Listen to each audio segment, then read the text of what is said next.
Hola, soy Cristina. Aquí tienes otra entrega de Opositando con Éxito, el videopodcast de la Academia de Oposiciones administraciondejusticia.com. En esta ocasión mantenemos una charla muy interesante con Juan Varela, el notario más joven de España. Con él hablamos de cómo compaginar estudios con familia y otras aficiones, de los nervios antes de un examen y cómo superarlos, y de las claves para estudiar temarios tan extensos y retener lo estudiado a largo plazo. Y como es habitual, te animamos a que participes dejándonos un comentario desde la plataforma en la que nos escuches, o si lo prefieres, dejándonos un email en esta dirección. Vamos con el episodio. Si tú eres una persona que no sabes a ciencia cierta cuando empieza la semana, si al final de la semana vas a traer esos temas, vete a acumulación, porque vas a pasar mucha presión, porque no vas a empezar toda la semana sin saber si vas a cumplir con la planificación. Vas a pensar únicamente en la primera pregunta del primer tema. Sabed cómo vais a empezar, porque todo lo demás está en la cabeza. Es que todo lo demás está en la cabeza. Pensar si está o no está es una tontería.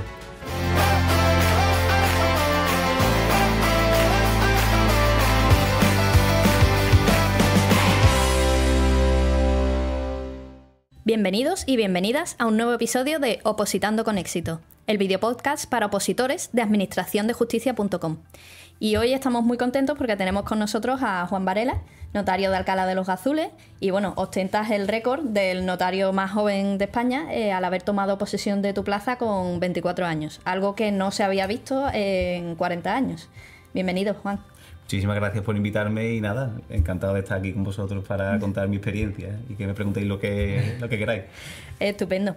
Oye, ¿y qué se siente al ostentar este título? Que bueno, hemos visto que hay otros compañeros tuyos que después de ti han conseguido también lograr su plaza de notario con 24 años o 25, cosas así, pero tú en el momento en el que lo conseguiste, eso era un hito que no se había alcanzado en muchos años. ¿Cómo ha cambiado tu vida desde entonces? Hombre, en comparación a la vida de opositor, pues mucho más pleno, como es lógico. O sea, yo quería opositar a notario para ser notario, y el hecho de despertarte todas las mañanas sabiendo que puedes trabajar de lo que a ti te gusta, eso es una satisfacción brutal. Eso es lo que más, cuando me lo pregunta alguien de qué sientes después de aprobar y ya una vez que estás trabajando, es sobre todo eso, la satisfacción plena. El hecho de aprobarlo joven, pues bueno, me permitió salir de la cárcel, por así decirlo, como yo lo llamaba, antes de tiempo. Y eso, y meramente anecdótico. Y la verdad que eso, también muy agradecido por el hecho de que se le dé también la importancia para que la gente vea que se puede conseguir, que hay veces que hay que estar un tiempo, como es lógico, prudencial para probar la oposición, pero que se puede conseguir. Y nada, lo dicho, en cuanto al trabajo, pues realmente, aunque tiene sus dificultades, súper orgulloso de poder desempeñar la labor. ¿Tenías claro desde pequeñito que tú querías ser notario? Lo tenía claro, pero no sabía por qué lo tenía claro. O sea, me explico. Al final, tengo dos momentos en los que decido opositar a notarías. El primer momento es desde muy pequeño, porque yo veo a mi padre, que mi padre opositó también a notaría. Eso es lo que me contaban mis tíos, mi familia. Y yo a mi padre lo he admirado y lo admiro muchísimo, siempre. Y cuando veía a mi padre desempeñar su labor como abogado, veía que era espectacular, que era muy bueno. Y yo decía, pues yo quiero ser como mi padre, quiero prepararme como se preparó mi padre. Entonces digo, si mi padre es tan bueno es porque preparó la oposición a notaría. Y ahí es cuando me decido opositar. Cuando ya me decido del todo es cuando acabo cuarto de Derecho, hablo con mi padre y me prepara, por así decirlo, para lo duro que es esto. Y me dice, ¿tú estás seguro de lo que vas a hacer? Y ahí veo que me gustó mucho el derecho privado en la facultad, el derecho civil sobre todo, el derecho inmobiliario también me gustó muchísimo.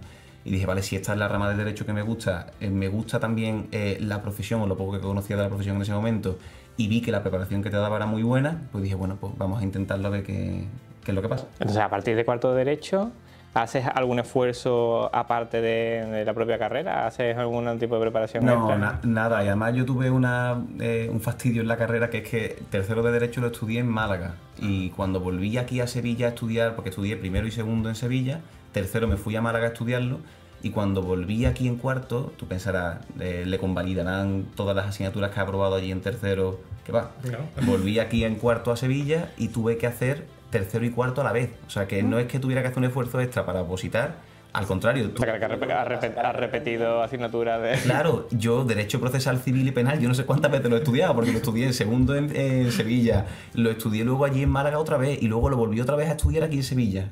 El hecho de que tener que repetir un montón de asignaturas me hizo que el año de tercero y cuarto fuera extremadamente duro, pero por eso, por el tema de tener que repetir. Eso fue un entrenamiento previo. Es un entrenamiento. Exactamente. Me han comentado que aparte de estudiar notaría, lo combinabas con preparar, jugabas fútbol sala, ¿no? Pero no a nivel normal, ¿no? También a nivel profesional, ¿no? Sí, el fútbol sala es lo que ha marcado mi vida antes de empezar a opositar, empecé jugando en el Nazareno, el equipo de aquí de Dos Hermanas, que luego lo patrocinó y lo absorbió posteriormente el Betis. Y durante la carrera jugábamos en Segunda B. El año que me fui a Málaga a jugar fue porque me fichó un equipo de Primera División. Ascendimos de Segunda B a Segunda y fue cuando me fichó el equipo de la Humantequera. Y cuando volví ya en cuartos de carrera otra vez a Sevilla, fue para volver a jugar en el Betis. Entonces yo encadené acabar la carrera jugando en el Betis y después otro año, al año siguiente, seguí jugando en el Betis en Segunda División. Entonces hubo un momento en el que se juntaron el estudio de alto rendimiento con el deporte de alto rendimiento. Entonces entrenaba muchísimas horas al día, pero a la vez el estudio me requería muchísimas horas al día. No era como la facultad, que yo podía llevarla muy poco a poco desde octubre para los exámenes en febrero o desde marzo para los exámenes en junio o julio. En la oposición te exigen que si tú cantas un jueves, al jueves siguiente tienes que volver otra vez a cantar los temas o a exponérselos al preparador o hacer el tipoteo o lo que te exija tu oposición, y es una exigencia muy constante. Entonces tienes que estudiar muchísimas horas al día y al entrenamiento pues se me juntaban esas... Entonces, ¿y crees que ese entrenamiento de alto nivel te ayuda a afrontar la posición? Esa mentalidad de deportista de élite te ayuda... Yo no creo que tanto la mentalidad de deportista de élite como desde muy pequeño, teniendo 5 años, el hecho de que te digan tienes que entrenar los martes y los jueves. O sea, si te dicen tienes que entrenar los martes y los jueves de 6:30 a 8, que es lo que yo hacía de pequeño, tú ya sabes que las horas que tienes para estudiar son de 4 a 6 y después la media hora para irte a entrenar. Entonces, esa capacidad de planificación que me dio desde pequeño el ir a entrenar a un equipo, ya no digo de fútbol sala, que era mi caso, cualquier tipo de deporte, y el poco a poco ir creciendo en la actividad deportiva, el ir saliendo a jugar a otras ciudades, el perderte eventos importantes y que tengas que sacrificar ciertas circunstancias como el cumpleaños de un amigo por irte a jugar a X ciudad, también te da esa capacidad de sacrificio. Y el hecho de, evidentemente, la disciplina, o sea, el ser muy disciplinado y cuidarte la alimentación para el deporte, el entrenar, si no todos los días, ser disciplinado para entrenar y para descansar, pues todos esos valores que me dio y que me ha dado a mí el deporte, luego a la hora de opositar, y sí que me ha servido muchísimo. Que nosotros siempre intentamos aconsejar a nuestros alumnos, a nuestros opositores, que no solamente es opositar, sino que aparte tienes que intentar llevar un modo de vida que te ayude a esta tarea, ¿no? Entonces, una vez que dejas el fútbol, lo dejas, o no sé si jugarías en un momentos puntuales, ¿qué pasa con porque llevas un entrenamiento de alto nivel y pasas a lo mejor, ¿qué hiciste con el entrenamiento? ¿Cambiaste? ¿Cómo dejaste ya lo que hacía era ir al gimnasio todos los días. Sí. Lo que hacía era, estudiaba todo el día, mi horario era de 8:30 a 2 y después de 4 a 7:30, 8, y a las 8 cortaba, me hacía el macuto y me iba para el gimnasio que estaba justo al lado de mi casa y entrenaba igual 1 hora diaria. Solía entrenar siempre de lunes a jueves porque ya el viernes daba los temas al preparador y el viernes descansaba de deporte y no hacía deporte, e incluso el sábado tampoco hacía deporte. Ya volvía otra vez el domingo y salía a correr un ratillo y después iba de lunes. O sea que el entrenamiento lo seguí manteniendo durante la oposición porque es súper importante. Es súper importante cuando estás... Además, si lo has hecho toda tu vida, no vas a parar de la noche a la mañana, de pasar de 1000 a 0, ¿no? A no hacer nada. Pero aunque yo hubiera sido deportista de alto rendimiento y sí que estuviera acostumbrado a entrenar todos los días, si alguien no es deportista y está opositando, ya no digo de irte 1 hora al gimnasio, pero irte 1 hora a andar o hacer media hora andando y hacer media hora en tu casa con una esterilla y hacer un poco de abdomen, de pierna, el despejar la cabeza. O sea, a mí para lo que me servía el deporte no era para mantenerme en forma durante la oposición ni nada, era porque se me ordenaban las ideas en la cabeza. O sea, todo lo que yo me había engullido del temario durante el día, todo eso se ordenaba cuando hacía el deporte y me servía para desconectar entre el estudio y luego la cena y descansar. si yo enlazaba estudiar con acostarme directamente, no dormía bien, no conciliaba bien el sueño. Entonces, que no se veía desde el punto de vista de no, es que como él hacía deporte, pues entonces le es más sencillo y lo necesitaba porque tenía que mantenerse en forma. Yo no era por mantenerme en forma, que no quita que evidentemente luego te mantienes en forma, como es lógico indirectamente. Sí, pero que tiene ese efecto secundario que comentas. Exactamente. La dopamina también que sueltas cuando corres un poquito, el estrés que sueltas cuando estás haciendo deporte, que son cosas que tienes que ir mirando todos los días para no caer en un punto en el que diga, ostras, al final la posición tiene un factor muy psicológico y al final ese punto de soltar dopamina, correr, salir del sitio donde estás siempre todo el rato, ¿no? O sea, siempre es súper importante. Y lo que he dicho, no hace falta irse a levantar pesas o al CrossFit o a correr durante una hora, o sea, no hace falta llegar a tu casa para que te recojan con la escoba, o sea, puede ser un deporte liviano, pero que te ayuda a desconectar, a andar. Ir a andar, yoga, en fin. Exacto, cualquier cosa que te ayude a digerir lo que has estudiado durante el día y a separar entre el momento de estudio y el momento de descanso, que es súper importante. Totalmente. Bueno, y retomando el tema de cuando empezaste a opositar a notario o bueno, empezaste a valorar la posibilidad de opositar, hombre, está claro que eso, que la influencia de tu padre ahí tuvo que pesar mucho, pero queríamos preguntarte si te planteaste en algún momento opositar a otro cuerpo diferente o a otro cuerpo inferior. ¿Barajaste otras opciones? Pues mira, con sinceridad os digo que no, y también que fue un fallo. ¿Por qué? Porque mientras opositaba, uno de los mayores quebraderos de cabeza que tenía es ¿por qué no me habré planteado otras oposiciones? Porque se pasa muy mal. O sea, uno cuando está opositando dice, ¿para qué me habré metido yo en esto? Debería haber empezado directamente a trabajar, y si no, si yo quería seguir estudiando, debería haber intentado una oposición o más liviana u otra distinta que me hubiera gustado más. Entonces, para intentar evitar esa crisis mental que te surge opositando, es bueno que la gente que está en la carrera o que está a punto de empezar a opositar por lo menos se plantee que hay otras alternativas, ¿vale? Entonces yo recuerdo que me planteaba, dice, ¿yo por qué no habría opositado a inspector de Hacienda o a abogado del Estado o a judicatura? ¿Por qué me habré metido en notaría? Tampoco son fáciles la que estás comentando. No, pero yo veía que los tipos de ejercicio en esas oposiciones son distintos. No es lo mismo la manera de examinarse en judicatura o en abogacía del Estado o en inspección de Hacienda que la que hay en notaría. Entonces, al final te comparas y quieres salir de la cárcel. Entonces yo mismo decía, ¿para qué me habré metido yo en esto y no habré comparado entre otras oposiciones? Ya llevo un año aquí, ¿por qué no me lo habré planteado? Entonces, para evitarte ese comedero de cabeza, es bueno planteárselo antes. Aunque tengas claro que quieres ser eso y que quieres opositar a eso, por lo menos ver que hay otras puertas, tocar a las puertas y decir, a ver qué hay aquí dentro, a ver qué es lo que ocurre aquí dentro, que no te convence, que no te va a convencer. Pues la cierras y ya está y continúas con tu camino. Pero por lo menos él ve que es lo que... Eso que te estás hablando, yo creo que es una de las cosas fundamentales para los opositores, porque cuando estás ahí no tienes seguridad de que lo vayas a sacar, entonces estás con una incertidumbre total, y además termina la carrera y dices, bueno, es que ¿y si encuentro trabajo? O te pones a buscar los portales de empleo, o oye, mira, esta no me gusta, a lo mejor tenía que haber hecho, yo que sé, auxilio judicial, auxiliar del Estado, pero... ¿Cómo afrontas eso? Porque yo creo que es una de las cosas más importantes para los opositores, saber tener esa seguridad, o sea, tener esa fuerza de decir, no, yo he decidido esto, voy a ir por ello, pero es una cosa súper complicada. O sea, ¿cómo se afronta eso? ¿Cómo puedes llegar a tener esa seguridad de esta es la meta de donde quiero llegar? Teniendo muy claro dónde te metes, vale. Porque si te metes en notarías, como en mi caso, a ti te han dicho o tú tienes que haber preguntado cuánto se tarda en sacar esto de media. Entonces, si te dicen que la media está en 6 años, pues tú sabes que son 6 años que has decidido lucharlo por este sueño.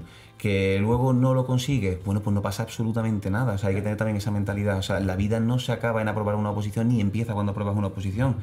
Eso que quede muy claro. Y yo que estoy, gracias a Dios, al otro lado, lo puedo decir a boca llena. O sea, yo sería igualmente feliz si no hubiera sido notario, en el sentido de que a mí mi felicidad, igual que he dicho antes que me hace inmensamente feliz levantarme todos los días y ser notario, mi felicidad es mi salud, la salud de mis padres, la salud de mi mujer. O sea, eso es lo más importante para mí. Evidentemente, también el hecho de no... el hecho de poder ahorrar, ganar dinero, pero bueno, eso al final lo hace que el que tenga un trabajo también puede organizarse su economía, ganar dinero, a vivir, etcétera. Pero que mi felicidad no está en trabajar, ni felicidad plena me refiero, en trabajar de esto, ni en nada más que no sea eso, en nada más que no sea. Por eso la vida no empieza ni se acaba en aprobar una oposición. Y sí, me parece además súper importante porque, claro, porque en estas oposiciones que son tan competitivas, sí que es verdad que se queda mucha gente por el camino. Y siempre hemos escuchado esas anécdotas de alguien que opositó a judicatura o a registrador de la propiedad y perdió la cabeza o cogió una depresión porque no consiguió el trabajo y eso. Pero bueno, es que finalmente es lo que tú comentas, que tenemos que ser conscientes de que eso, bueno, es como cuando el que estudia una carrera y al final no ejerce de eso. Oye, estudié Derecho y al final no soy abogado. Vale, pero es que me ha aportado también un montón de cosas, de conocimientos y de aprendizajes que puedo poner en práctica. Eso, si por ejemplo opositas a notario y por cualquier circunstancia no consigues tu plaza, de todas maneras has conseguido aprender un montón de cosas sobre ti mismo que las vas a poder poner en práctica a lo mejor montando tu propio despacho de abogados o dando clases en la universidad. En fin, hay muchísimas salidas laborales, aunque no... Hay que no, Cristina, eso que comentas, que es verdad, que me parece súper importante, es que hay gente que está dispuesta a hacer un máster de 6 meses y dedicar su tiempo al máster y pagar una cantidad de dinero X, pero bueno, que estudiando una posición adquiere muchísimos conocimientos y estás preparado. A lo mejor si tienes que tener, en tu caso, que estudiar Derecho y estudiar una posición, tienes un montón de conocimientos que lo vas a poder poner en práctica en tu vida de abogado, ¿no? Exactamente. Es como... O sea, partiendo de la premisa de que... O sea, tienes que partir de la premisa de cuánto tiempo te están diciendo a ti que vas a tardar en sacar esto y de la premisa de que un porcentaje muy alto de gente no lo acabas consiguiendo. O sea, tienes que ser consciente de eso. Que después lo peleas mucho y al final no se consigue, evidentemente, y aunque yo haya dicho antes lo de que sería inmensamente feliz si no hubiera aprobado, lo cual no quita el ejercicio psicológico que me hubiera supuesto el asimilar, el no aprobar. Eso, bueno, tienes que trabajar, claro. Lo tienes que trabajar.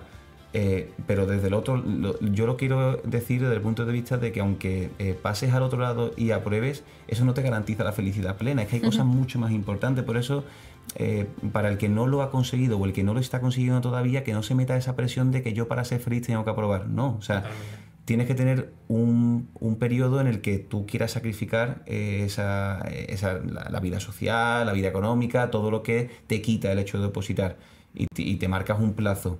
Pero es tu decisión y es un plazo que tú te marcas para conseguir un objetivo. Que luego no se consigue, no pasa nada, y es lo que estáis diciendo. La formación que te da la oposición es brutal, pero tanto personal como profesional. Personal porque te ayuda a conocerte muchísimo y a saber superar momentos muy duros y muy complicados y a saber valorar muchísimo más los momentos y las cosas. Y después, intelectualmente y profesionalmente, te da un manejo del derecho brutal, o sea, una interrelación del ordenamiento jurídico, pero cualquier oposición, o sea, desde las mías de notaría hasta el que oposite a cualquier tipo de administración como puede ser la Junta de Andalucía o la Diputación Provincial, de tu ámbito te da un manejo brutal. Entonces tienes el manejo máximo de una materia jurídica. Entonces esa preparación también es importante tenerla en cuenta. Pero lo que estás comentando es súper interesante porque no solamente desde el plano de vista técnico, en plan de saber tener un conocimiento que te van a servir para tu desempeño de tu vida laboral, sino el plano mental, ¿no? Porque estudiar una posición, saber tener esos hábitos de estudio, dejar pasar momentos complicados, en plan cumpleaños de tus amigos. Y además, en tu caso yo creo que también es complicado porque tienes una edad más joven, que en todo el mundo tus amigos están de fiesta, quieren salir, y ese saber aparcar esa parte de tu vida es muy complicado. Es extremadamente complicado. Sí. Pero no os hacéis una idea hasta qué punto de complicado, todos los que hemos opositado sabemos que es, como me dijo a mí mi maestro, don Rafael Leña, que es notario ya jubilado, me contó cuando llegué el primer día al colegio notarial para empezar a opositar, dice que sepas que la oposición a notaría, y eso lo abarco yo a todas las oposiciones porque es así seguro, es la oposición de las 1917 crisis, por decir una fecha, me dice, por decir un número. Y dice, ¿por qué? Porque todas las semanas, si te digo, cada 2 o 3 días tienes una crisis. O sea, tienes un momento en el que te planteas que qué haré yo aquí, cuando mi amigo está trabajando y se va de viaje el fin de semana entero o el puente entero, claro. Si mis amigos se van 15 días a la playa entre ellos todos y yo solamente tengo 15 días en todo el verano para cogerme de vacaciones. O sea, es extremadamente duro. Entonces, esa fuerza mental que te da la oposición también para superar poco a poco esos momentos, para tú generarte pequeñas recompensas a superar esos momentos. En mi caso, yo contaré lo que era mi recompensa. Empezaba a estudiar los domingos, descansaba los sábados, y cuando empezaba a estudiar el domingo, que era el peor momento, el domingo por la mañana, mi aliciente era la pizza que me iba a comer por la noche. O sea, mi aliciente era la pizza que me iba a pedir el Domino. Además, en ese momento pedía, ya me he vuelto un poco más de telepizza, pero yo pedía casi siempre al Domino. Y mi aliciente era la pizza que me iba a pedir al Domino.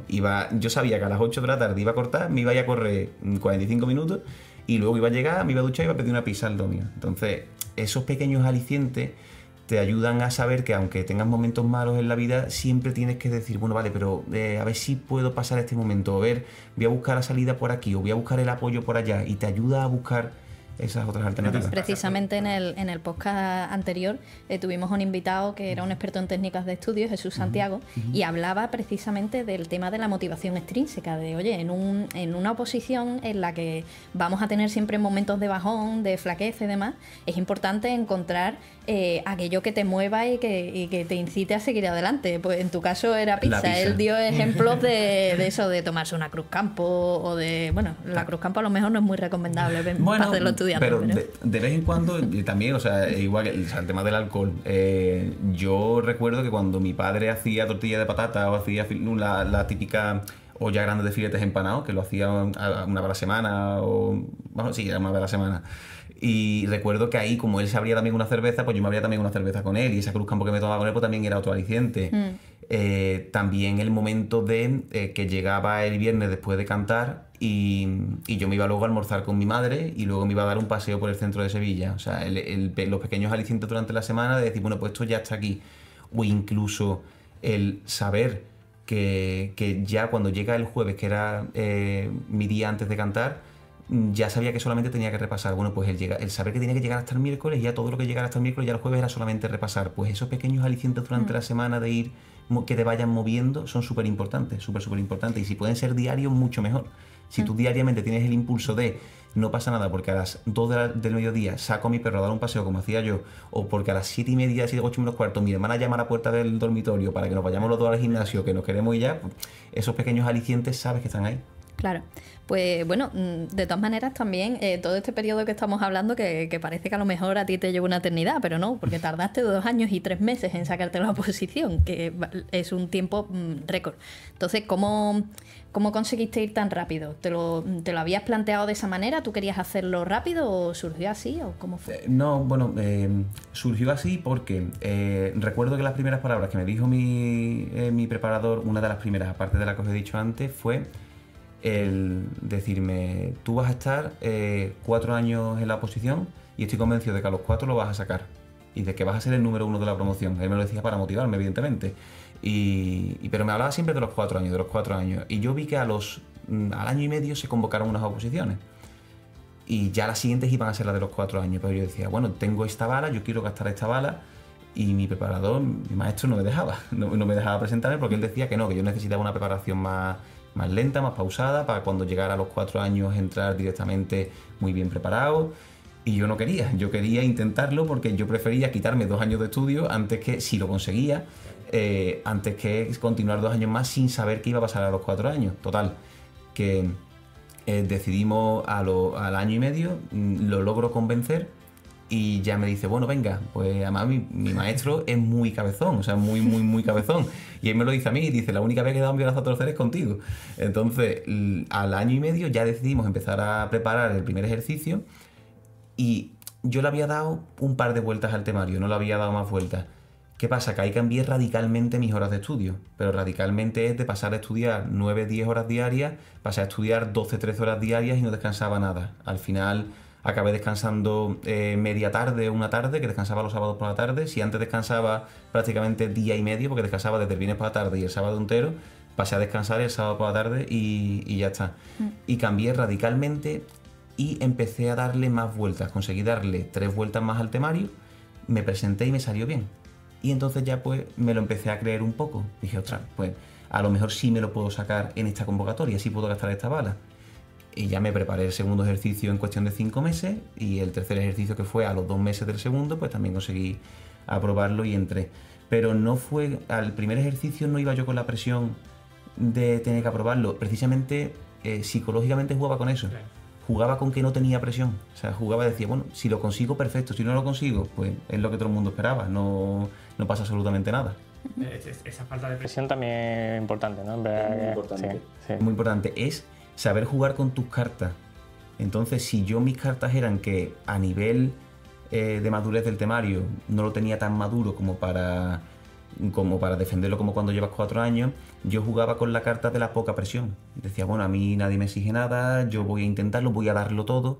Voy a probar. Voy a probar, exactamente, a ver qué tal. ¿Qué pasa? Cuando pruebas el primero, pues ya eso se cambia. Y ya, sí, claro, ahora sí, ahora todo el mundo que va en serio. vas a probar seguro, vas a sacar la oposición, entonces esto ya está tirado para ti.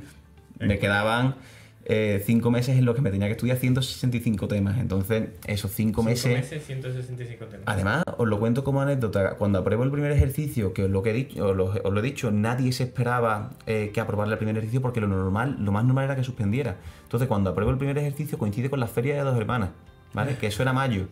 Y recuerdo que todo al que me encontraba me felicitaba, me decía, enhorabuena, esto te lo sacas tú seguro, te lo traes. Y yo nada más que pensaba en los 165 temas. Y yo decía, verás tú cuando llegue el lunes y yo me sienta a estudiarme todo lo que me toque estudiar. Y bueno, pero bueno, vas poco a poco, me lo conseguí engullir y ya aprobé el siguiente y al final lo acabé consiguiendo, o sea que... Bueno, y entiendo que en una oposición como esta la figura del preparador es absolutamente fundamental. Por ejemplo, por el tema de actualizaciones legislativas, con 165 temas, sería prácticamente imposible que tú te pusieras a revisar y actualizar temarios, ¿no? Es fundamental. Sí que es verdad que en el tema de la revisión y actualización del temario, los opositores son los que normalmente actualizamos el temario. A ver, los preparadores sí que le damos herramientas, como que le pasamos la ley que la actualiza, o incluso le podemos llegar a hacer un esquema de la actualización que se ha realizado. Pero por lo menos en notaría es mucha labor del opositor. El alumno lo hace. Exactamente. Yo tuve la suerte de que desde 2017 a 2019 no hubo muchas reformas. Hubo una de derecho mercantil muy leve, hubo muy pocas. Solamente me encontré con un par de temas que estaban desactualizados y sí los rehice yo entero.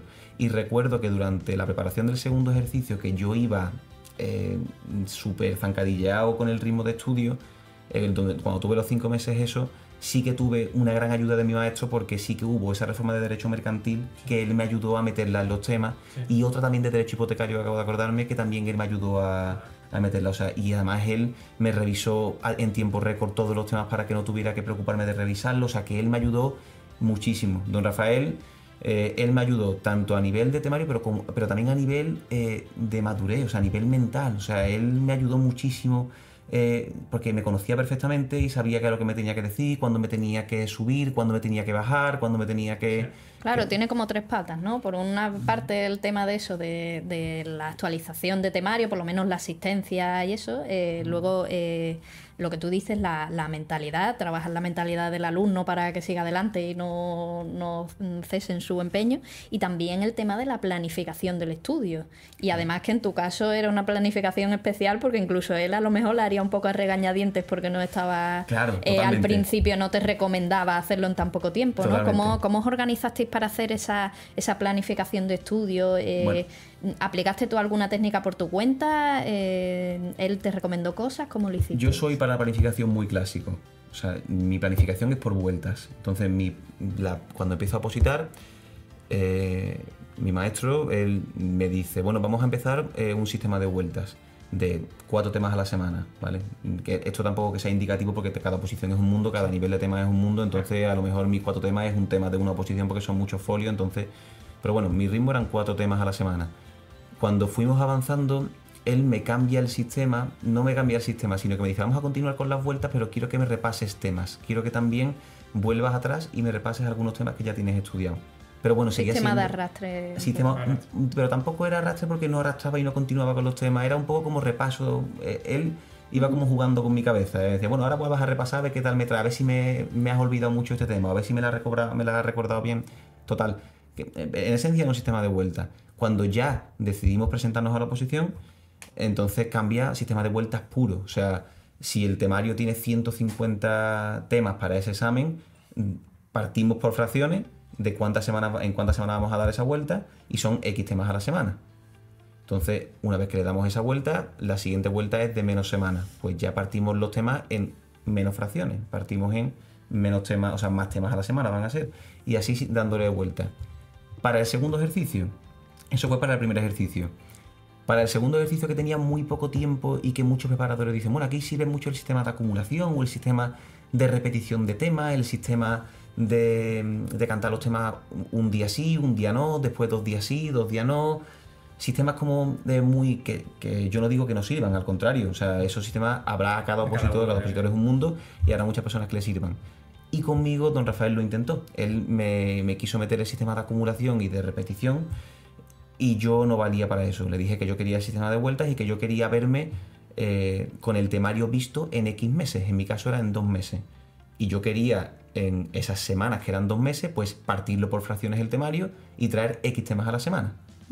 Porque yo me organizaba muy bien sabiendo que me estudiaba estos temas a la semana, los cantaba delante del preparador y me olvidaba de ellos hasta la siguiente vuelta. En una semana, ¿cuántos temas podía llegar? En ese caso eran 18 temas a la semana. 18 más.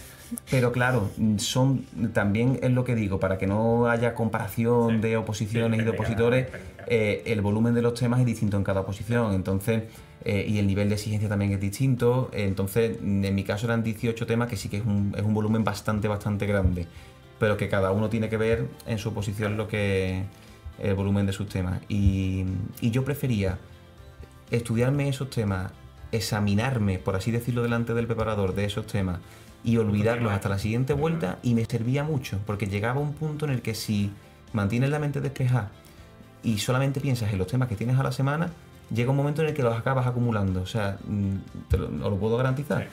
Hay muchos opositores que no lo ven así. Yo tengo opositores, alumnos míos, que no lo ven así, en el sentido de que se sienten mucho más seguros si van acumulando el temario. Si van acumulando el temario, si cantan, por ejemplo, cada 2 semanas y se dedican una semana a acumular temas y otra semana a repasar temas. No pasa nada, es perfectamente válido. Pero depende de la mentalidad de cada uno. Si te sientes más seguro acumulando los temas, pues acumulas, y así el tema que te has estudiado nunca lo olvidas. Nunca lo olvidas, siempre lo mantienes ahí repasándolo.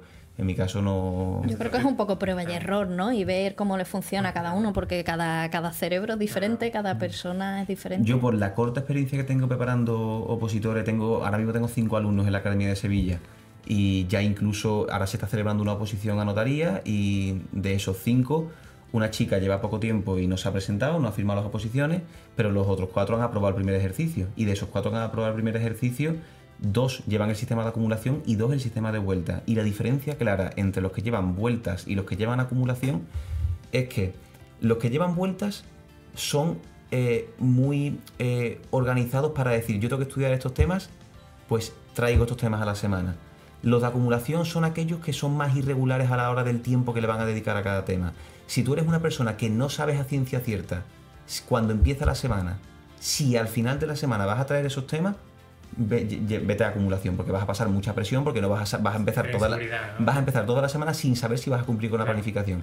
Si tú eres regular en el estudio y tú sabes que si te mando estos temas tú los vas a traer, entonces seguimos las vueltas porque es el sistema que te va a venir mejor. Pero si tú vas a estar con la cosa de yo no sé si voy a meter este tema, se me enquista este tema y yo no sé si voy a poder llegar al número... Yo soy un partidario del sistema de vuelta. Evidentemente cada uno tiene su forma de estudiar, pero la posibilidad de tú dar ese paso y acabar el temario, haber dado una vuelta completa al temario y saber que puedes volver a repasarlo y luego dar otra vuelta, a mí me parece que, oye, mira, que yo ya he visto el temario completo, podrá pasar cualquier cosa, o a lo mejor estos meses que me quedan no voy tan bien, pero yo ya he dado una vuelta al temario completo y ya he podido ver de qué va cada una de las partes del temario. Y esto que voy a decir como consejo para todas las oposiciones, independientemente de si son 100 o 300 o 500 temas.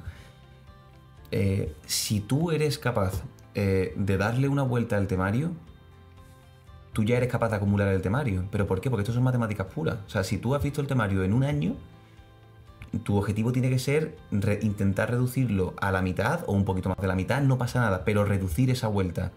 Reduce esa vuelta. Totalmente. La siguiente vuelta vas a reducirlo, la siguiente vas a reducirlo, nunca te vas a estancar. Siempre vas a continuar reduciendo las vueltas. Entonces, claro, si tú eres capaz de darle una vuelta al temario, en un tiempo evidentemente lógico desde el punto de vista de la oposición en la que estés y del tiempo de preparación que se exija. Si el tiempo medio de preparación son 2 años, pues a lo mejor la vuelta tiene que ser en menos porque te lo exija tu preparador, porque te dicen que la primera vuelta tiene que ser en tal cantidad.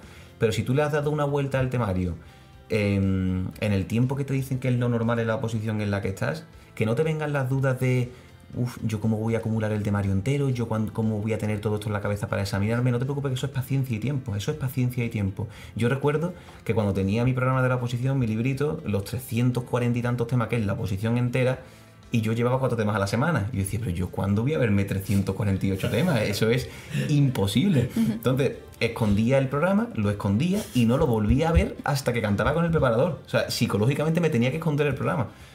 Y eso es muy tentador, el pensar que nunca vas a verte el temario entero, que nunca vas a tenerlo acumulado, y no es verdad. O sea, es completamente mentira, es un engaño que te hace tu cerebro para que pares, porque está cansado y ya está. Pero es un engaño que te hace tu cerebro, porque el temario, si lo has visto una vez en una vuelta, lo puedes acumular para verlo en 2 semanas. Es verdad, a veces muchos opositores cogen y lo que hacen primero cuando empieza la oposición es imprimirse el temario completo.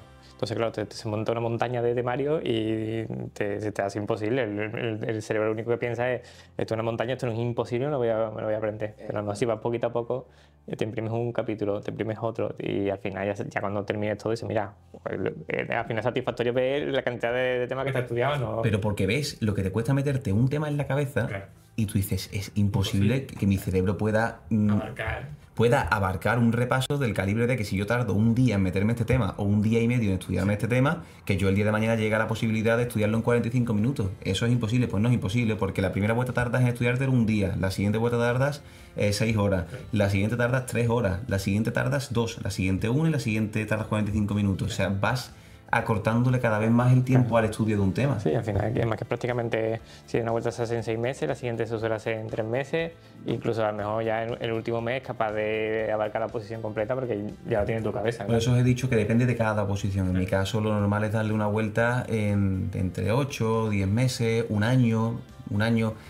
Dársela a lo mejor en más de un año sí que es un poco contraproducente, porque ya se te hace una vuelta muy larga y volver al tema 1 te va a costar recortar esa vuelta. Entonces lo ideal es no hacerla en más de un año, por lo menos en nuestra oposición.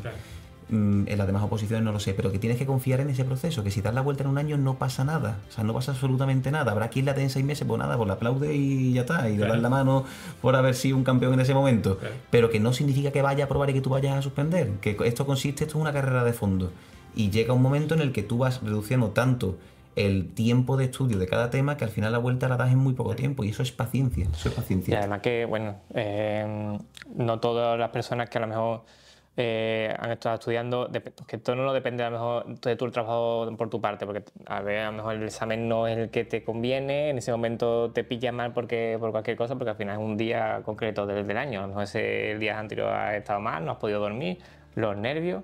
Cuando tú comentabas lo de presentarte, a mí me parece una de las cosas fundamentales que veo yo, digo, si puedes, preséntate, porque solamente ir al examen, hacer el examen, sentarte en la silla, ver cómo es la sensación de escribir, eso es algo que ya la siguiente vez ya la tienes aprendido, ¿no? Ese nervio te lo vas a quitar, ¿no? Pero hay que tener 2 cosas en cuenta. Yo pienso exactamente como tú, pero hay que tener 2 cosas en cuenta. Si te va a servir para eso, para tener la experiencia de presentarte y saber cómo es, para quitarte los nervios de la anterior ocasión, perfecto. Pero si tú sabes que tienes pocas posibilidades, que luego no se convierta en un trauma. Claro. ¿Vale? Porque sí me he encontrado con opositores que se han presentado llevando, en mi caso que es muy poco tiempo, 1 año y medio de preparación, y que cuando luego van a la vez en la que van con opciones reales, van con el miedo de la anterior. Entonces tienes que explicarle que es que la anterior no existe, o sea, que la anterior no eran opciones reales de presentar, no tenías opciones reales para probar, o sea, tenías la posibilidad de que lo hicieras bien en ese momento y poder pasar al siguiente, pero tú no vas como ahora, que vas preparado de verdad y que tienes que tener, como se suele decir, más mala suerte que buena suerte. O sea, ya tienes que tener mala suerte para no entrar. Al principio, cuando llevas un año y pico, lo que tienes que tener es muy buena suerte para entrar. Entonces, si no se convierte en un trauma y no lo vas a arrastrar durante la oposición, hazlo. Pero si tú crees que eso te va a afectar y que cualquier cosa que te haya podido pasar en ese ejercicio, por ejemplo, llevas poco tiempo, te presentas y ahora te retiras porque te pones nervioso durante el examen, digo los exámenes orales, los que son exposiciones de tema, y coges y te retiras del examen. Si tú crees que el hecho de retirarte te va a suponer un pensar durante 2 años que te queda para el siguiente o un año que te queda para el siguiente, yo no me quiero retirar. Esa experiencia, ¿no? Yo lo que no me quiero retirar es que te retiraste porque tenías que retirarte, o sea, es que no estabas preparado para probar. Entonces, no cuentes como que eso fue como que te has presentado. Ya además, si vas a pensar, si la gente te va a decir, esta es la segunda vez que te examina. No, no es la segunda vez que te examina, es la primera vez que te examina. Fue probar, fue ganar experiencia. Entonces, yo gracias a Dios que aprobé. Es la vez que hemos dicho que fui por probar, porque yo me quitaba esa presión. Pero el ir por probar es peligroso en ese sentido. O sea, que el que vaya, yo defiendo mucho el ir para eso, para probar, para ver cómo es, para sacar las bolas o para que hagas el tipo test. Pero ir con la actitud correcta. Pero ir con la actitud correcta. O sea, ir con la actitud de saber diferenciar entre cuando vas con la opción real o cuando vas... También depende de la posición, porque evidentemente la primera prueba de notario es oral. Entonces... No es lo mismo también presentarse a lo mejor un examen tipo test que dice, bueno, ya está, relleno el papel y me voy a tener que cantar delante de un tribunal. Pero aún así, aunque sea un tipo test, te puedes encontrar con la cosa de que te pongas nervioso durante el tipo test y ahora te pegues durante un año pensando y dices, ¿seré yo capaz de ver más este año? Si el año pasado no vi nada, no voy a ver nada este año. Sí. Psicológicamente se te puede volver en contra y la oposición es muy psicológica. Entonces, si tú vas a saber diferenciar y vas a saber decirle a todo el mundo, no, yo esta vez he ido... por probar, pero esta vez no cuenta. Ya el año que viene será mi primera vez en la que me presente. Eso contando, evidentemente, que haya suspendido. Pero tienes que tenerlo muy claro. Sí. Sirve mucho, pero hay que tenerlo muy claro. Por lo que veo, a la hora de trabajar la actitud del opositor es fundamental también los comentarios del exterior, ¿verdad? Lo que la gente te va preguntando de, oye, ¿y no has conseguido la plaza ya? Bueno, a ti no te lo habría preguntado, vamos, pero seguro que a muchos de tus alumnos también les pasa los comentarios del exterior, cómo manejarlos y todo eso. Sí, eso es muy complicado y es lo que le digo también a mis opositores. Tú no puedes controlar lo que te diga la gente, entonces lo que tienes que controlar es lo que entra por un oído y sale por el otro. Ya está. Lo que tienes que entender también que la gente te dice comentarios para hacer daño, por pura envidia, pero eso es muy, muy excepcional. Lo normal es que la gente te diga comentarios para animarte y desde el punto de vista de el estar motivado, querer motivarte a ti de que consigas tu objetivo, pero que no se te vuelva en una presión, Además, también es muy tentador el sentir como que la gente nos mira como con pena o como hay que ver, pobrecito, que está... No hay que dejarse llevar porque la gente te diga, hay que ver, pobrecito, que está estudiando, que no puede salir y tal. Bueno, ¿verdad? Es mi decisión, yo soy así. Tampoco hay que dejarse llevar por los comentarios de hay que ver que no sale, o que no nos vemos desde hace un mes, o que no nos vemos desde hace mes y medio. Bueno, pues quien lo quiera entender bien y quien no lo quiera entender que no lo entienda. La oposición también es un filtro de amistades y de muchas cosas que nos enseña cuando estamos opositando. Entonces, el tener las cosas muy claras y que el preparador te ayude y que tú hables con el preparador de, oye, me pasa esto, y que te diga a tu preparador que te entre por un oído y que te salga por el otro. Sí. Tú tienes que tener muy claro tu objetivo y tienes que tener muy claro tu día a día, que es completamente distinto. Tienes que tener una mente fuerte porque es verdad que lo que tú comentabas, que a lo mejor, salvo que haya una persona que quiera hacerte daño de verdad, que no suele pasar, pero que haya personas que intentan ayudarte, pero con el comentario oye, pero sí que lo vas a conseguir, pero claro, de momento te causa una presión de, oye, lo tengo que conseguir porque es que me lo ha dicho 80 personas y esa persona va a... O también depende del momento en el que te diga el comentario, ¿no? Que a lo mejor en ese momento te ha sentado mal a ti que has tenido un mal día de estudio y viene alguien y te comenta algo y te sientas más seguro, ¿sabes? Te va a sentar más seguro, ¿no? Es muy complicado y como este podcast va dirigido a opositores, pues tampoco me voy a poner a decirle a la gente, oye, no le digáis al opositor esto y lo otro. Es más un consejo de cara a los opositores que yo sé que es complicadísimo porque he estado ahí, pero que tenemos que intentar que entre por un oído y que salga por el otro y únicamente quedarnos con algún comentario que nos ayude a subirnos o que nos ayude a motivarnos en el día a día o que nos ayude a entender que la gente está ahí ayudándonos, que los comentarios que hace la gente normalmente es comentarios para apoyarnos, para motivarnos, pero que ni la gente da por hecho que vas a hacer lo que estás estudiando, ni la gente tampoco está opositando ni sabe lo que llevas en tu día a día como para saber que eso te duele o no te deja de doler, o sea que se relativicemos un poco los comentarios. ¿Buscaste apoyo de otros compañeros que estuvieran estudiando a notaría o a otros cuerpos? Es que dio la casualidad de que no conocía a ningún opositor a la notaría hasta que llegué al tercer ejercicio. O sea, a mí me parecía alucinante porque yo veía otras oposiciones en las que los compañeros que opositaban en la carrera, por ejemplo, otras cosas, sí que tenía muchos compañeros con los que hablaban, con los que se relacionaban, se tomaban un café después del cante. No conocía ni un opositor de la notaría. Bueno, conocí a uno que coincidí un día que iba a cantar también al colegio notarial conmigo, pero bueno, charlé con él 5 minutos. Después coincidí otro día con otro que también era amigo mío de la carrera, pero no coincidí de opositar. Entonces, siempre eché de menos el relacionarme con algún opositor y poder decirle, oye, tú este tema cómo lo llevas, oye, tú cómo te organizas la fuente, oye, tú a la hora de cantar te grabas o no te grabas, porque yo me grababa mucho mientras cantaba y esa técnica de estudio también es muy buena. Entonces, el preguntarle cosas a otro que me entendiera bien por lo que yo estaba pasando, eso yo lo eché de menos y recomiendo mucho que los opositores, sobre todo de lo que son de lo mismo, se relacionen entre ellos. Que hablen de su Claro, ya no experiencia. solo para darse consejos, sino eso, para animarse, para decir, venga, que nosotros podemos, Para este año la plaza es nuestra. Para desahogarse, exactamente. Y hablar con opositores también de otras oposiciones también es bueno, pero nunca llegas a entenderte del todo. O sea, no es lo mismo el inspector de Hacienda, el opositor inspector de Hacienda, que está hasta las narices de contabilidad, cuando yo no sé sumar 2 más 2. Entonces Claro. yo no puedo entender lo que él, porque es que no sé de matemática. Entonces yo no le puedo, igual que él me dirá, yo le diré a él, es que yo la ley hipotecaria la tengo súper atravesada, pues le dirá, la ley hipotecaria, ¿qué es lo que es? Pues, entonces es complicado entenderte con otro opositor de una rama a lo mejor más... Pero eso es fundamental porque lo que estamos hablando de los comentarios y, oye, que la gente te habla de cosas, pero al final tienes que ser consciente de que todo el mundo no va a entender lo que estás estudiando, de lo que estamos hablando, ¿no? Oye, al final te va a entender una persona que está opositando lo mismo que tú. Que alguien te dice, no, es que seguro va a aprobar. Bueno, tú no sabes dónde estoy yo, tienes que hacer caso a la gente que realmente entiende lo que estás haciendo, que va a ser poca. Y en tu caso realmente era tu preparador y poco más. Es un mundo que, oye, voy a hacer caso a las personas que realmente entienden por lo que estoy pasando. El resto de personas a lo mejor lo hacen con la mejor intención, pero no tienen por qué saber exactamente por lo que yo estoy pasando, ¿no? Es complicado. Es muy complicado, muy complicado. Y el sentirte identificado con otros compañeros que te digan, pues yo también descanso este día y lo paso súper mal, o tengo este truco para no venirme abajo este día. El hecho de que también te den consejos que te ayuden a ti, no tanto en el ámbito del ritmo, la vuelta, porque también es muy peligroso. O sea, el compararte de yo llevo 6 temas a la semana y tú llevas 4 o viceversa.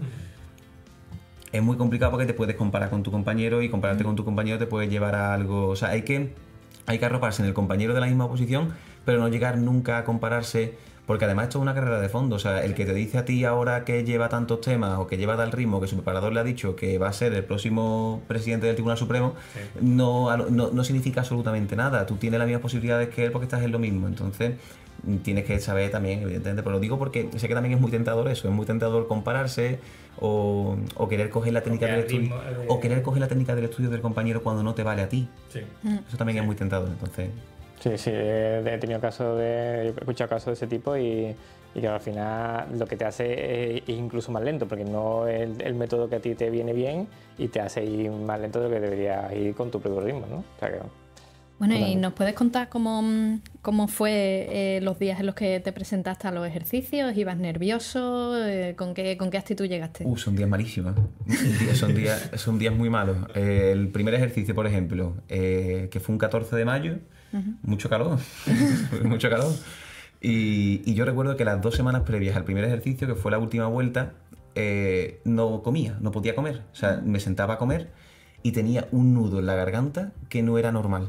No era normal porque yo soy de buen saque, o sea, yo como muchísimo y no me entraba nada, entonces lo pasé muy mal, incluso al día del examen igual llegué con el estómago cerrado, me levanté con el estómago cerrado, pero como había hecho una última vuelta buena, con mucha presión, porque quería cantar todos los temas y sabía que era la última vez que cantaba todos los temas, entonces eso es mucha presión, porque no sabes cómo te va a salir el otro, bueno, pues cuando ya llego a ese día en el que me examino, por la mañana lo que decidí fue repasar 3 temas, cantar 3 temas, darme un paseo por el parquecito que hay al lado de mi casa y como al final tenía que estar a las 4 de la tarde en el colegio notarial, también digo, yo tuve la suerte de que me examiné en Sevilla, o sea que yo soy de aquí de 2 hermanas, entonces tenía la suerte de que no estaba en un hotel en otra ciudad, ni estaba... Porque eso puede generar un punto de estrés. Claro, adicional. o sea, lo digo por cuando he dicho que estaba en mi casa, la gente dirá, bueno, pero si no estabas entonces por ahí, ¿qué hacías en tu casa el mismo día del examen? Pues yo estaba en mi casa porque me examiné, dio la suerte de que me examiné en Sevilla.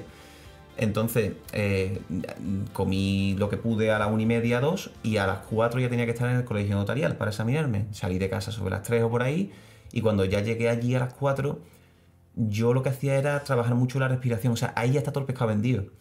Y yo lo sabía de cuando jugaba al fútbol sala. O sea, yo sabía cuando jugaba al fútbol sala que cuando entrenaba durante la semana, ahí se jugaba el partido. Y si yo entrenaba con la mentalidad de esto es el partido, no entrenaba ahí de cachondeo, sino a ver si me meten un gol, si no me lo meten, tal.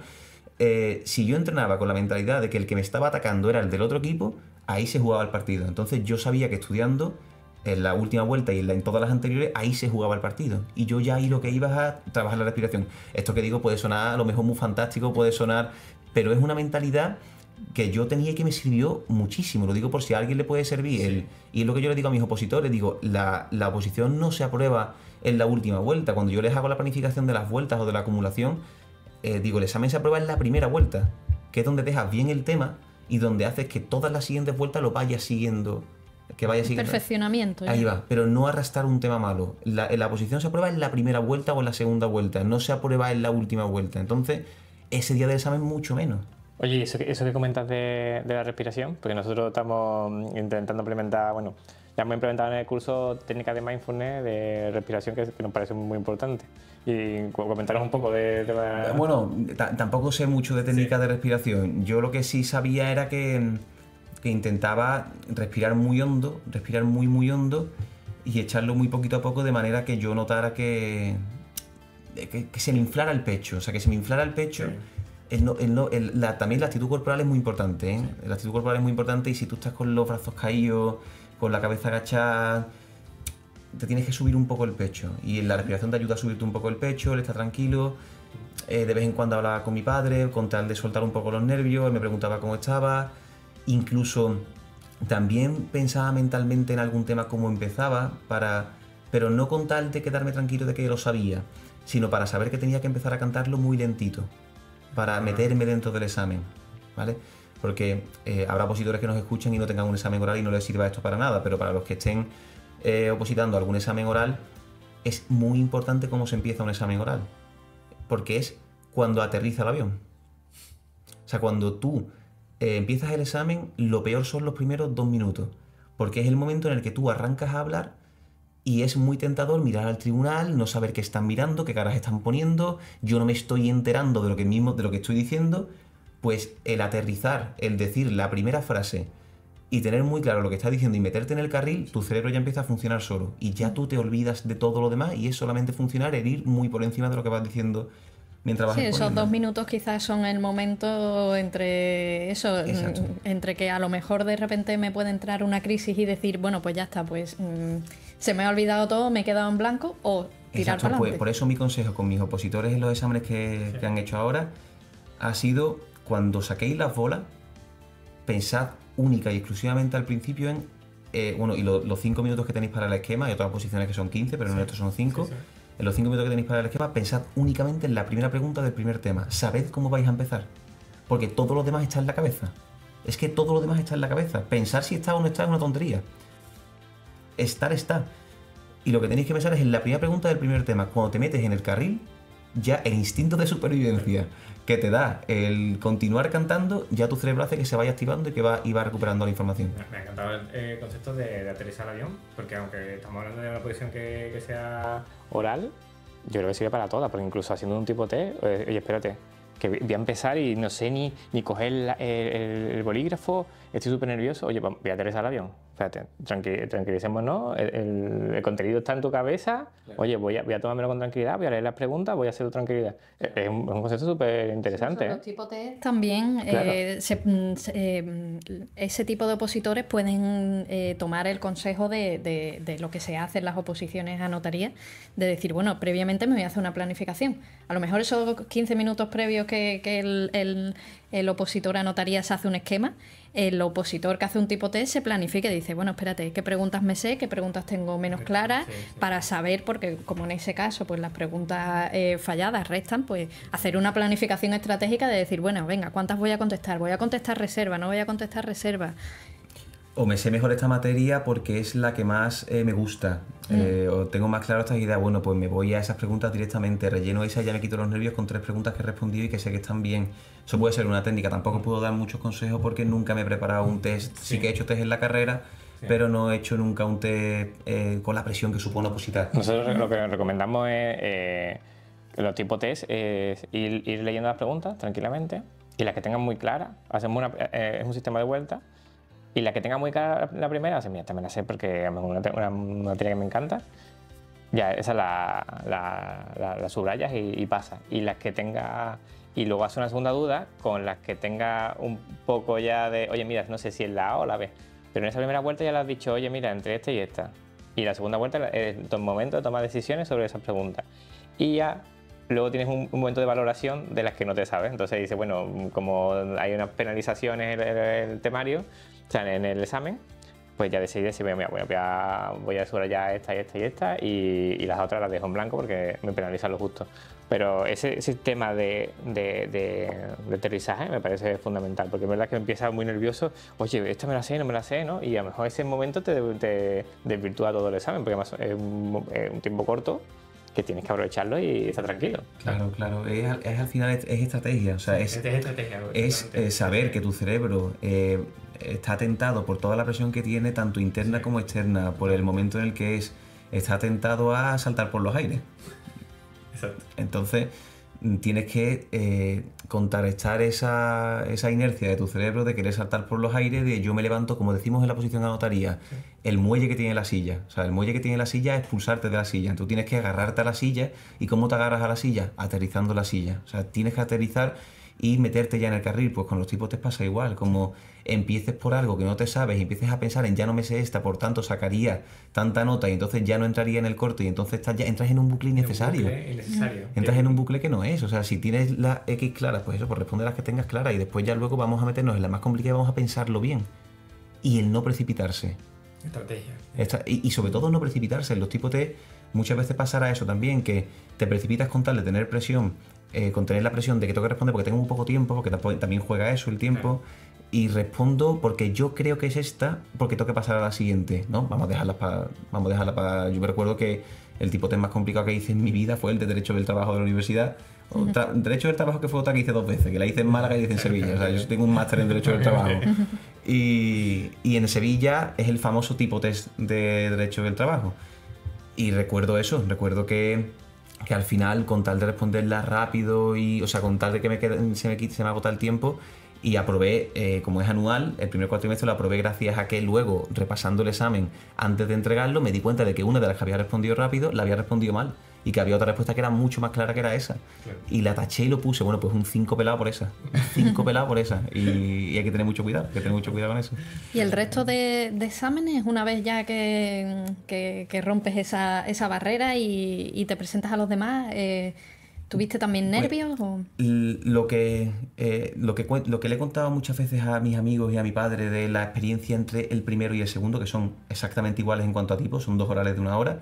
Lo que he dicho antes, el primero llegué allí y estaba relativamente tranquilo. Me conseguí tranquilizar en el pasillo, pero cuando empecé el examen estaba nervioso, porque era la primera vez que me enfrentaba a algo así. En el segundo ejercicio fue completamente al revés.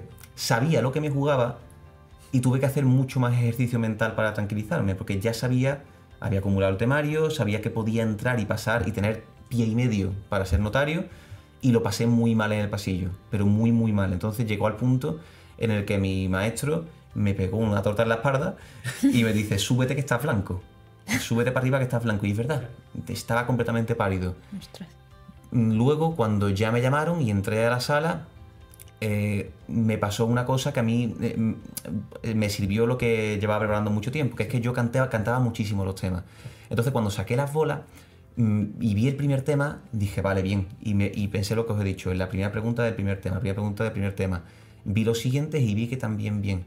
Tenía tan mecanizado el discurso que tenía que decir mientras cantaba cada tema, que yo tenía la sensación de que iba muy lento cantándolo, pero a la vez iba rápido y lo iba poniendo con mucho ritmo y estaba como súper por encima del tema. Entonces, cuando empecé el ejercicio y me vi tan por encima del tema, lo hice súper tranquilo, porque tenía en la cabeza la página que estaba cantando, las 3 que venían de después, la que venía de antes, pero que eso me lo dio cantar mucho los temas. Todos los que tengan una oposición de cantar, mientras más canten, mucho mejor, porque el cerebro funciona así, el cerebro es estímulo, y si tú estimulas mucho tu cerebro y vas cantando y cantas mucho los temas, con esto no digo de cantar los temas a toda leche cada vez que los cante y cada vez más rápido, no, es cantar los temas. Yo los cantaba en mi casa muy lentito, pero tatuándome la información en la cabeza y comprendiéndolo. ¿Crees que tuviste suerte de esas bolas que te tocaron y dijiste, justo la que yo quería? En el primer ejercicio fueron las bolas de temas muy lejanos, que fue lo que me puso nervioso, porque eran temas que tenía de 14 días para atrás, 15 días para atrás, y sobre todo las dos primeras bolas son 36 minutos de la hora entera, o sea, es bastante tiempo. Y recuerdo que eran temas que tenía muy lejanos y tuve que estar muy concentrado para decir la información bien, entonces eso me puso muy nervioso.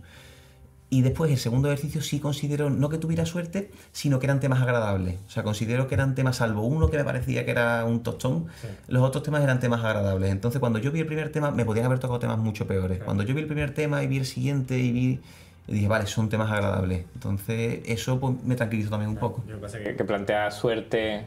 Que teniendo 5 meses estudiándote 164 temas, eso es la suerte ahí, no existe, creo que es imposible. No, sí que es verdad. Hombre, claro, sí, eso sería que te tocara la lotería. Claro, que te estudies 3 temas, pero ese factor, suerte influye. Sí que es verdad que tengo la certeza de que cualquier tema lo hubiera defendido. Total. Otra cosa es que a lo mejor me hubiera tocado un tema que tenía una desactualización en mi tema, que al tribunal no le hubiera gustado y que me hubiera penalizado. Eso no lo descarto. O sea, no descarto que ese factor juega y que hay muchos opositores que les toca un tema que precisamente no llevan actualizado, dicen algo que no tienen que decir, claro. Y el tribunal dice, oye, lo siento mucho, pero lo que te has estudiado no es lo que... Eso pasa.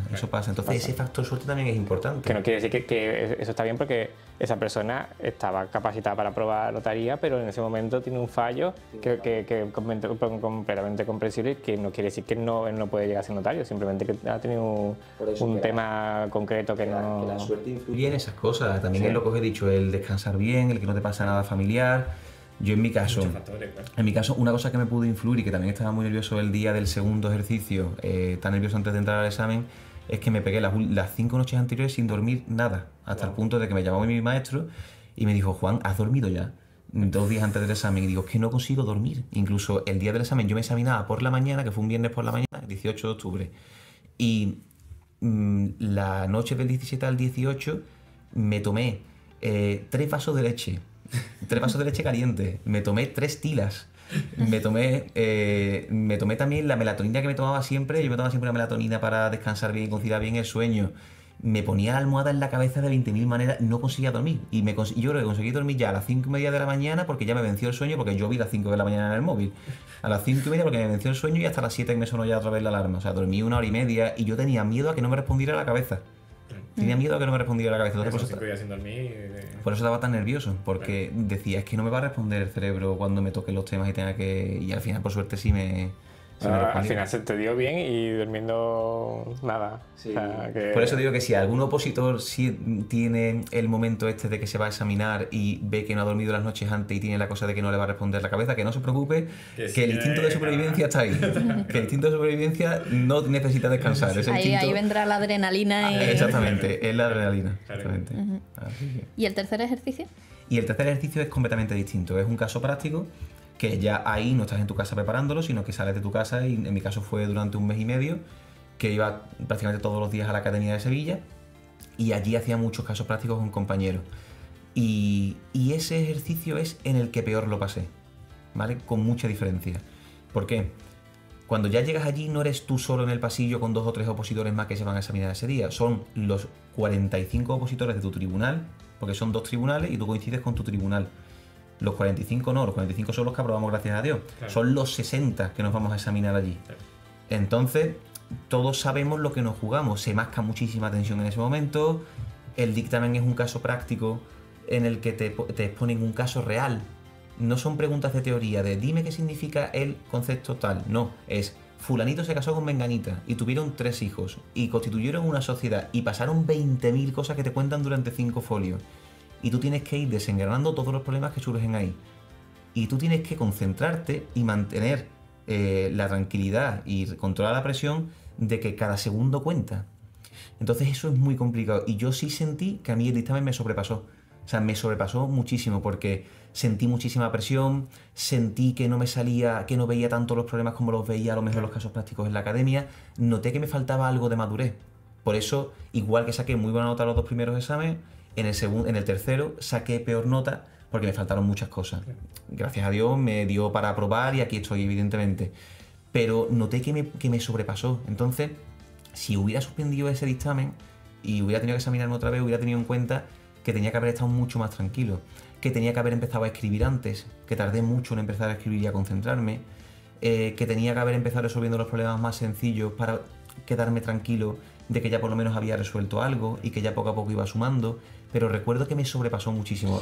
Claro, puede ser que las primeras pruebas son que están más automatizadas en tu cerebro, ¿no? Que tú te dices en la bola y ya, oye, pues tengo que empezar a cantar, pero en el momento que con la presión que tienes tengas que empezar a hacer comprensión de todo un caso práctico, la presión te puede y no te deja pensar con tranquilidad y como si estuviese en tu casa tranquilamente pensando en Claro, tienes muchísima información en la cabeza. Cuando lees el caso práctico entero, son 5 carillas en las que hay muchísima información, entonces llegas saturado al final. Y ya tienes que volver otra vez al principio y ahora qué vi yo aquí, cómo resuelvo esto. Además pasa mucho de que estás redactando el problema y te das cuenta de que ese no es el problema, que el problema es otro. Ahora controla eso. ahora controla ese nervio.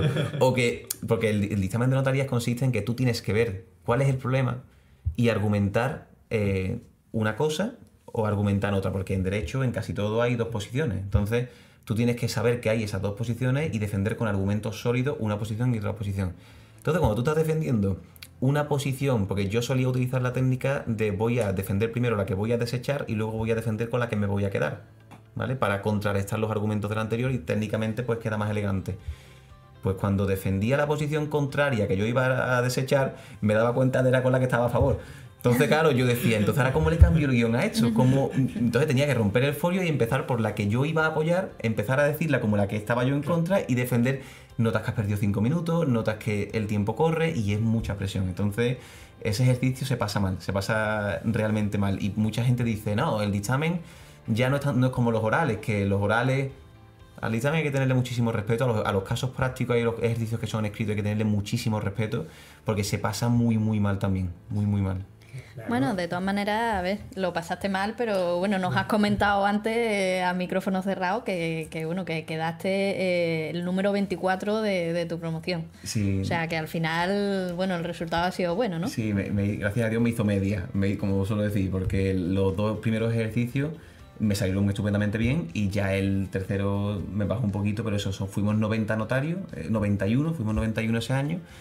Y yo quedé el 24 de 91, o sea que al final quedé... O sea que se puede decir que eres el 24 y con 24. Y con 24. Y el otro día corrí una carrera en el Parque del Alamillo y quedé el 24. O sea que yo no sé qué es lo que pasa. Ese número está contigo, te acompañará siempre, sí. ¿No? Incluso amigas de mi mujer, de Maika, me siguen, como me conocieron, prácticamente yo conocía a Maika durante la oposición, entonces ya como que se formalizó todo un poco después de aprobar, pero yo la conocí como un mes y medio antes, durante la preparación del examen.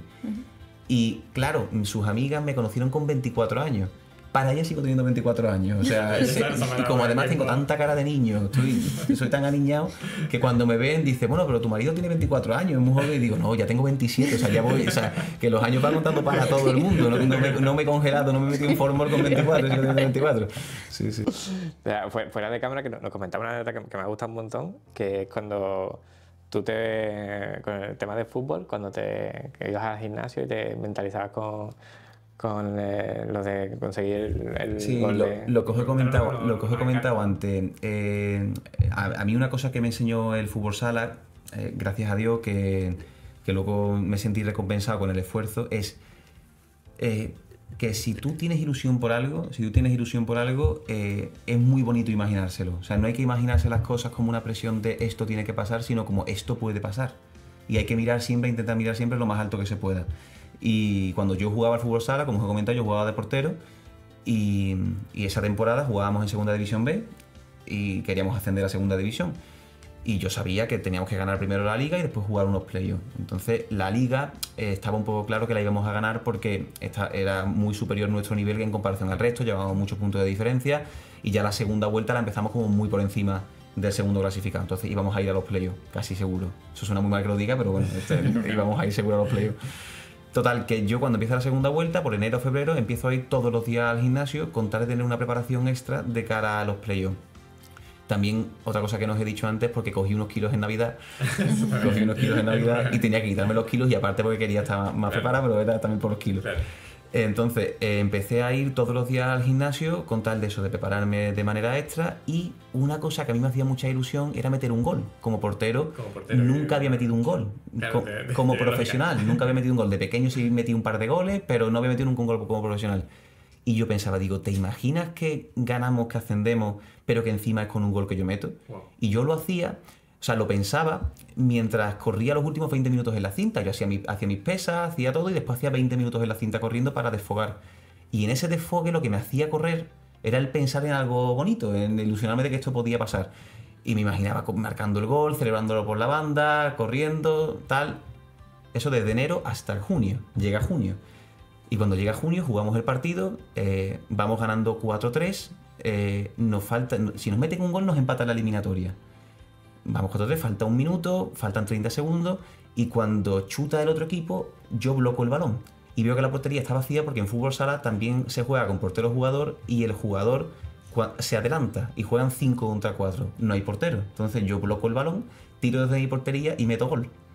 Y cuando meto gol, es que lo pensé en ese momento, digo, no me lo puedo creer. Y yo ya había soñado tanto con la celebración que cogí desde mi portería y me fui a la portería contraria a celebrarlo por toda la banda con la mano puesta en la oreja, como si estuviera escuchando. Yo tengo una foto muy chula que es con la mano en la oreja como alentando a la grada para que cante el gol. Y es una celebración que yo me había imaginado durante 6 meses.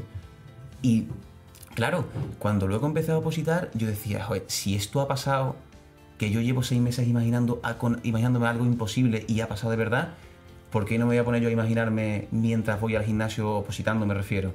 Mientras voy al gimnasio o cuando salgo a correr los domingos, ¿por qué no me imagino aprobando la oposición, yendo al oral, saliendo del examen, que me den la nota y darle un abrazo a mi padre? O sea, esa motivación de... Esa visualización, ¿no? Pero esa visualización, pero con ilusión, o sea, no con la presión de es que yo tengo que conseguirlo, es que tengo que hacer esto, es que si no lo hago, no. O sea, ¿a ti qué te hace ilusión? ¿Contárselo a tu abuela? ¿Contárselo a tu abuelo? O sea, ¿contárselo a tu padre? Pues imagínatelo contándoselo. ¿Y dentro de esa visualización te veías a ti ejerciendo de notario? Entrando y ya me lo haciendo imaginaba, escritura, firmando. más que ejerciendo era aprobando, era porque, Ya la imaginación no te llegaba más, ¿no? Porque claro, ya no, y además porque yo siempre he sido mucho de ir pasito a pasito y decía, yo aprobando, para mí aprobar era una motivación, después sabía todo lo que venía si aprobaba, pero yo visualizaba mucho ese momento y el momento en el que luego, gracias a Dios, apruebo el primer ejercicio y escucho a mi padre eso pegando voces, o el tercer ejercicio que escucho como, o sea, digo, papá, que soy notario, y empiezo a temblar, o sea, a temblar. A mí me dio un parraque cuando probé, porque veo que ya estoy aprobado y Eso lo publicaban en internet. En internet, en una página web que hay de la oposición, y publican las notas, y en notarías es que si estás aprobado sales en las notas, si no estás aprobado, pues entonces no sales en las notas. Y yo salía en las notas. Qué momento de buscarte, ¿no? Claro, vamos, la auténtica realidad es que fue Maika la que me dijo que estaba aprobado, que también es lo bonito también del destino, que fue que puso un compañero mío por el grupo, ya están las notas del Tribunal de Sevilla, eran 2 tribunales, pues de mi tribunal ya estaban esas notas. Y Maika no estaba en mi tribunal, estaba en el Tribunal de Granada, que era el otro tribunal. Sí. Y yo me meto en la página web, intento cargar la página y no me carga la página. Y veo que me sale por el WhatsApp arriba, ella en mayúscula, eres un puto crack. Claro, mi respuesta es, ¿dónde? No digo ni qué ha sacado, ni si ha probado. Ya tú lo sabías, yo, ¿no? yo estaba sentado en el sofá con mi hermano a un lado, mi hermana al otro lado y mi padre aquí a mi derecha. Y recuerdo que, claro, no lo recuerdo de que lo estuviera haciendo, pero me lo dijo mi padre después. Dice, es que empezaste a hiperventilar. Y decíamos, ¿aquí qué pasa? Nos preguntamos aquí qué pasa, y todo eso, la hiperventilación mía, era porque estaba yo actualizando la página que no me cargaba, y ya cogió ella y me hizo un pantallazo. Y me envió la nota, y cuando ya yo vi el pantallazo de ella, ya sí dije, papá, que soy notario. Y ya cuando me levanté empezamos a abrazarnos, y recuerdo que eso, que me levanté, y tal y como me levanté me temblaban las piernas, me tuve que volver a tumbar en el sofá porque no podía ni estar. Claro. Del mismo nervio ese de las notas, eso fue brutal. Y el perro por allí ladrando, eso fue un momento. Y después entonces, ¿cómo fue todo el tema de eso? De una vez que apruebas, el tiempo que pasa hasta que tomas posesión de la plaza, los primeros meses empezando a trabajar, ¿cómo llevaste esa época? Pandemia. Se resume en esa palabra, pandemia. Me cortan, también qué casualidad. Nos cortan en seco el rollo, por así decirlo, porque aprobamos en diciembre de 2019, el 20 de diciembre de 2019, Y la vida magnífica hasta que llega el 14 de marzo de 2020, que es cuando ya declararon del estado de alarma. Y hasta entonces, pues, estupendamente bien, evidentemente celebrándolo mucho con mis amigos, con mi familia, los compañeros mismos hacíamos algunas jornadas en las que íbamos a Madrid, a Córdoba, hicimos jornadas en las que nos enseñaban el programa informático, cómo funcionaba el ejercicio de la profesión, todo eso.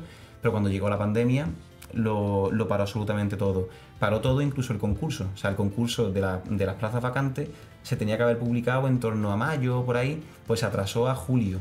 Y como coincidió verano, hasta octubre no tomé posesión de notario, que fue cuando ya me adjudicaron, en julio fue cuando me adjudicaron la plaza de Alcalá de los Gazules en Cádiz, pero hasta el 26 de octubre no empecé a ejercer. Entonces yo desde que apruebo el 20 de diciembre hasta el 26 de octubre es un limbo en el que además no tienes tampoco la libertad añorada esta que yo tenía cuando estaba estudiando, de pues ahora voy a viajar.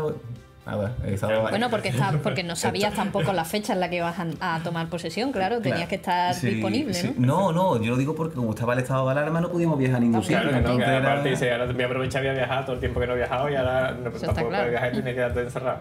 Podría haber sido unos años antes, ¿no? Y también aprovechaba para...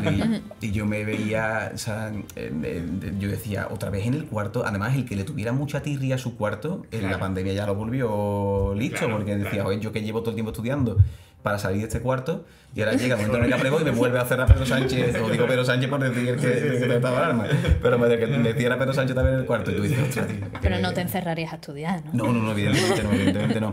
Sí que es verdad que mi maestro es muy constante, muy tozudo y me enganchó para que empezara a preparar opositores, me enganchó para que actualizara temas de la academia. Entonces dice, oye Juan, aprovecha que estás en casa y los temas de mercantil, si puedes actualízamelos, y me dediqué un poco a actualizar también los temas de la academia. Evidentemente no todos, como es lógico, pero también actualizar algunos temas y... Pero esto fundamentalmente viene bien. Claro, te viene bien, además el hecho de...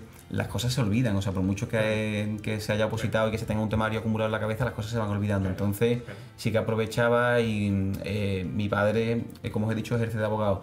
Pues me iba al despacho con mi padre, le echaba un cable lo que le pudiera echar un cable, pero más el cable me lo echaba él a mí, porque me enseñaba cómo era la práctica. Entonces no es lo mismo el estudiarlo en casa que el ya sentarte delante de alguien y que te cuente lo que tú has estudiado con los términos jurídicos en castellano. Totalmente. Es que no tiene nada que ver. Entonces el darle ese vuelco de la teoría a la práctica lo empecé a aprender durante la pandemia en el despacho de mi padre. Bueno, es que al final la profesión de notario, a diferencia de otras oposiciones, que bueno, el puesto al final lo desempeñas en una administración pública, el notario tiene también ese toque de emprendedor, porque al final tienes que gestionar una notaría con equipo, todo lo que ello implica, ¿no? Implica gestión de recursos humanos, financieros, incluso marketing, ventas y demás. Esa parte... En eso somos una empresa, por así decirlo, porque... Nosotros somos autónomos, no podemos constituirnos en sociedad, no podemos ser una sociedad. Sí que podemos asociarnos a algunos notarios, podemos establecer convenios en los que podemos abrir un despacho en el que haya 2 notarios y gestionemos como una comunidad de bienes, por así decirlo, a los empleados, todos los gastos, etcétera.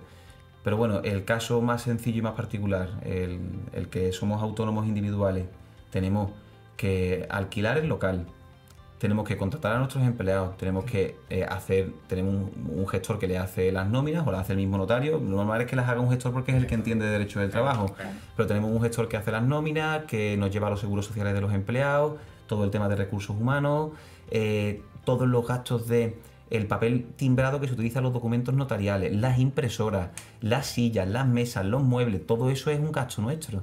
Eso no te prepara la posición, claro. Claro, entonces tienes que ser organizado. Yo tengo, por ejemplo, mi Excel, como mi notaría es chiquitita, pues puedo controlar mucho mejor los gastos y por eso es conveniente empezar desde abajo, desde una notaría pequeñita. Tengo mi Excel con mis gastos, yo sé que mis gastos son X al mes y voy viendo por mis ingresos cuál es la facturación, pues yo voy viendo que se va manteniendo una regularidad y voy siendo ordenado en mi negocio. Que yo veo que en gastos puedo, porque me permite la facturación, meter otro gasto más porque sé que así va a funcionar mejor la notaría, pues añado un gasto más. Que veo que tengo que recortar en algún gasto porque no me da la facturación, pues recorto en algún gasto más. Es algo para lo que no te prepara la oposición. Claro. Es algo pero tu padre te habrá ayudado mucho en eso, ¿no? Claro. Esa manera también, todo el tema de nosotros facturamos con IVA, pues el tema de tener apartado el impuesto que evidentemente no es nuestro, sino que es un IVA que tenemos que guardar y que luego depositarle a Hacienda. También el tema de hacer las declaraciones trimestrales de la renta, porque como somos autónomos son declaraciones trimestrales. Todo eso, mi padre es el que me ha enseñado, mi padre y los gestores de mi padre, que al final son con los que yo personalmente todavía no trabajo con ellos porque tengo en Alcalá de los Azules un gestor que lleva toda la vida trabajando con la notaría y como es de confianza, pues sí, pero mi mujer Maika, por ejemplo, trabaja con los gestores de mi padre, o sea que al final todo queda en familia y todo eso me lo enseñaron los gestores de mi padre y mi padre. Son los que no lo hemos comentado, pero que no lo hemos hablado fuera de cámara, pero que Maika, tu mujer es también notaria, ¿no? Que también que te ayudó eso también, porque bueno, fuera de cámara hemos hablado que lo conociste cuando ya estabas estudiando, pero te ayudó tener una persona que comprendiese todo. Es que yo ya lo conocí a ella durante la última fase de la oposición, durante el dictamen, y ahí esa es la fase más divertida de la oposición, porque conoces a otros opositores, no tienes que meterte información en la cabeza, sino que tienes que sacarla de la cabeza. El dictamen es completamente distinto al oral.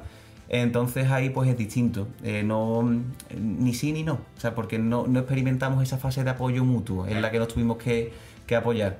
Pero bueno, la chispa saltó durante los casos prácticos, que eso fue bastante peligroso, porque podríamos habernos descentrado, pero bueno, gracias a Dios pues estamos los dos dentro.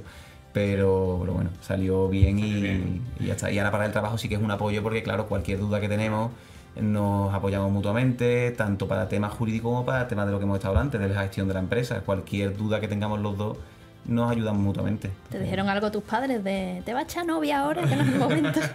No, mi padre no me lo llegó a decir, pero me miró con esa cara. No me lo llegó a decir, pero me miró con esa cara. Digo, papá, pues estoy conociendo a una compañera que también ha aprobado. Y me mira así y digo, bueno, ya te la presentaré. Y dice, vale. Pero el vale ese sonó como diciendo, oye, ahora te va a echar novia, ahora te va a echar novia. Pero bueno. Bueno, y también queríamos, dedicar un momento a reflexionar sobre las funciones del notario, porque es una figura que, quieras que no, es poco conocida por el público general y todo el mundo tiene la sensación de que el notario nada, que va a echar una firma allí y que trabaja muy poco y cobra mucho, ¿vale? Y queríamos eso, preguntarte y que nos desarrolles bien, claro, desterrar esa figura y hablar de todo lo que hace. Vamos, ya has estado contando que un notario principalmente también es un gestor de un negocio, que eso ya es un trabajo de por sí. Pero aparte de eso, ¿qué otras funciones desempeña un notario en su día a día y por qué esta labor es tan fundamental en el ordenamiento jurídico español?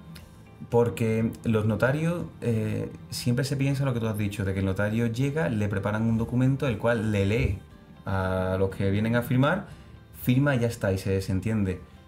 Pero es que no es así, o sea, cuando el notario tiene la escritura y la pone delante de los que van a firmar, pongamos el caso de una compraventa, está haciendo tres cosas que son fundamentales. Una es la identidad, o sea, está dando fe de que tú eres Pepe y que tú eres Pepa, o sea, por poner unos nombres, de que no hay nadie que os esté suplantando la identidad y que esté vendiendo o comprando un bien que realmente no es vuestro. Y ese control de identidad no es baladí, o sea, hoy en día habrá muchas técnicas informáticas, el certificado digital, pero nada nos podrá asegurar tanto que uno es quien dice ser, que con la identificación que se hace en presencia de alguien que es el que tiene que encargarse de eso. O sea, no todo el mundo podemos tener la función pública de identificar a las personas. Esa es la primera. Pero la segunda, que también es muy importante en comparación con la tercera, es el control de capacidad. Nosotros controlamos que quien viene a firmar, no a firmar, a otorgar, que siempre se dice firmar y se queda la frase de lo que están es firmando, están otorgando un negocio, o sea, están prestando su consentimiento a algo. Yo cuando voy a firmar la venta de mi casa estoy otorgando mi consentimiento a que mi casa se venda. No es tan importante eso como para que se le llame de otra manera que no sea igual que el que está comprando una casa. Pues lo que controlo yo es la capacidad. Entonces yo controlo que el que está vendiendo sabe lo que está vendiendo, por el precio que lo está vendiendo, a quién se lo está vendiendo, y yo lo veo en su cara y le hago un juicio de capacidad y lo veo. Habrá experiencias de gente que el notario le controló menos o le vio menos o él considere que no tuvo. Siempre se controla la capacidad, siempre porque tenemos mucha responsabilidad con relación a la capacidad. Yo en ese sentido he sido testigo de uno de esos momentos de un notario verificando la capacidad, cuando una mujer de 85 años fue a otorgar testamento acompañada de familiares y el notario dijo que se vaya todo el mundo, que me voy a quedar a solas con ella. Exacto. Porque tengo que verificar la capacidad de esta persona que está hablando y ahora mismo no me está dando sensación de que tenga capacidad para otorgar testamento. Exacto. Estuvo 10 minutos con ella y dijo, esta persona no tiene capacidad y no puedo firmar. Exacto, y la gente que puede opinar que no desempeñamos esa labor o que esa labor no es importante es porque no lo han visto. Tú que, por ejemplo, si lo has visto puedes ver que eso es importante y yo eso lo hago todos los días, ¿eh? O sea, que aunque no lo vea la mayoría de la gente, eso se hace todos los días y también vamos a domicilios de señoras o señores mayores a los que hay que apreciarles esa capacidad, ver si saben lo que están haciendo, si entienden lo que yo les digo y si dicen de verdad lo que ellos quieren decir o si están coaccionados o si tienen algún tipo de intimidación por detrás. Entonces ese control de la capacidad es súper importante. Y después, en tercer lugar, el que todo el mundo sabe, que es el control de la legalidad, o sea, el hecho de que yo esté autorizando la escritura sabiendo que es legal. Pero, claro, os podéis imaginar, bueno, qué de complicado es comprobar la legalidad de una compra-venta, cuando al final es yo compruebo que es propietario tal persona, que tal persona es mayor de edad y tiene tal dinero y le compra a esta su propiedad, que luego pasa la propiedad de una mano a la otra. Tampoco parece tan complicado, ¿no? Pero es que hay muchos documentos. Hay muchas aristas ahí. Es que hay muchos, exactamente, hay muchos tipos de documentos, muchos tipos de negocios jurídicos, muchos tipos de particiones de herencia, muchos tipos de testamentos, muchas consecuencias con todo lo que autorizamos, muchas consecuencias fiscales también que nosotros controlamos, a efectos de IBI, a efectos de plusvalía, a todos esos efectos, nosotros nos aseguramos de que quien está delante nuestra entienda todo eso. Y otro caso que no es el de la compraventa, en los testamentos. Cuando redactamos un testamento, tenemos que imaginarnos 1000 escenarios. Y todos esos escenarios tenemos que estar muy preparados para imaginárnoslo y desglosar la voluntad de la persona que está delante de nuestra haciendo testamento y hacer que su patrimonio vaya donde ellos quieren con las características y con las condiciones que ellos quieren que vaya. Entonces, ese control de legalidad es súper importante. Y que se trabaja muchísimo de puertas para adentro, que lo que se ve es la punta del iceberg. Claro. Pero desde que el problema llega a la notaría hasta que ya se autoriza la escritura, a lo mejor tú has visto al notario para el tiempo de la escritura, pero os puedo garantizar que el que está buscando sentencias en su casa, el que está buscando resoluciones en su casa, el que está hablando con compañeros para que resolvamos el caso y, oye, ¿tú cómo has resuelto esto? ¿Yo cómo he resuelto lo otro? Que le damos 1000 vueltas y la gente... sobre todo en las capitales, cuando tiene el trato directo no lo tiene muchas veces con el notario, lo tiene con el oficial o con el empleado con el que tiene más confianza. En los pueblos no pasa así. En los pueblos, si bien es cierto que las personas tienen mucho trato con el oficial, yo tengo trato directo con todo el mundo y me siento con todo el mundo a hablar, pero en la capital puede pasar eso. Pero que eso no quite que el que asume la responsabilidad y el que asume la investigación del problema que está ocurriendo ahí es el notario, y que todo ese estudio que llevamos por detrás está muy por debajo de esa punta del iceberg que es la al final firma. digamos que es un director de proyecto, pero Exacto. Al final como tú eres el que tiene que dar fe de eso, tienes que estar seguro de que todo tu equipo ha hecho todas las comprobaciones Exacto. necesarias para que todo esté correcto. Y para cada tipo de documento nosotros solemos tener unos modelos, por así decirlo, de cláusulas, de circunstancias que queremos dejar constancia en el documento, y la dirección de la empresa, de la notaría, por así decirlo, también lleva eso. También lleva que tus empleados te conozcan y que tú sepas decirle, oye, si te viene un caso de este estilo, tienes que meter estas cláusulas en la escritura porque yo se la quiero preguntar al tiempo del otorgamiento a la persona, para ver si eso está bien así, si eso está bien asá. Tú mismo tienes que saber, evidentemente, al tiempo de que lees la escritura, de preguntarse si se la explica, de preguntarle eso a quien viene delante tuya a firmar. Pero tener una buena dirección en tu notaría te hace que esas preguntas que tú le harías directamente al que viene a firmar se la haga un empleado por ti, y si él no se la ha hecho, también la hagas. Eso digo yo en las notarías de capital, en las que son más grandes, en las que el volumen es tan grande que es inabarcable, que luego cuando llega el momento de la verdad, esa pregunta se reitera y se hace otra vez.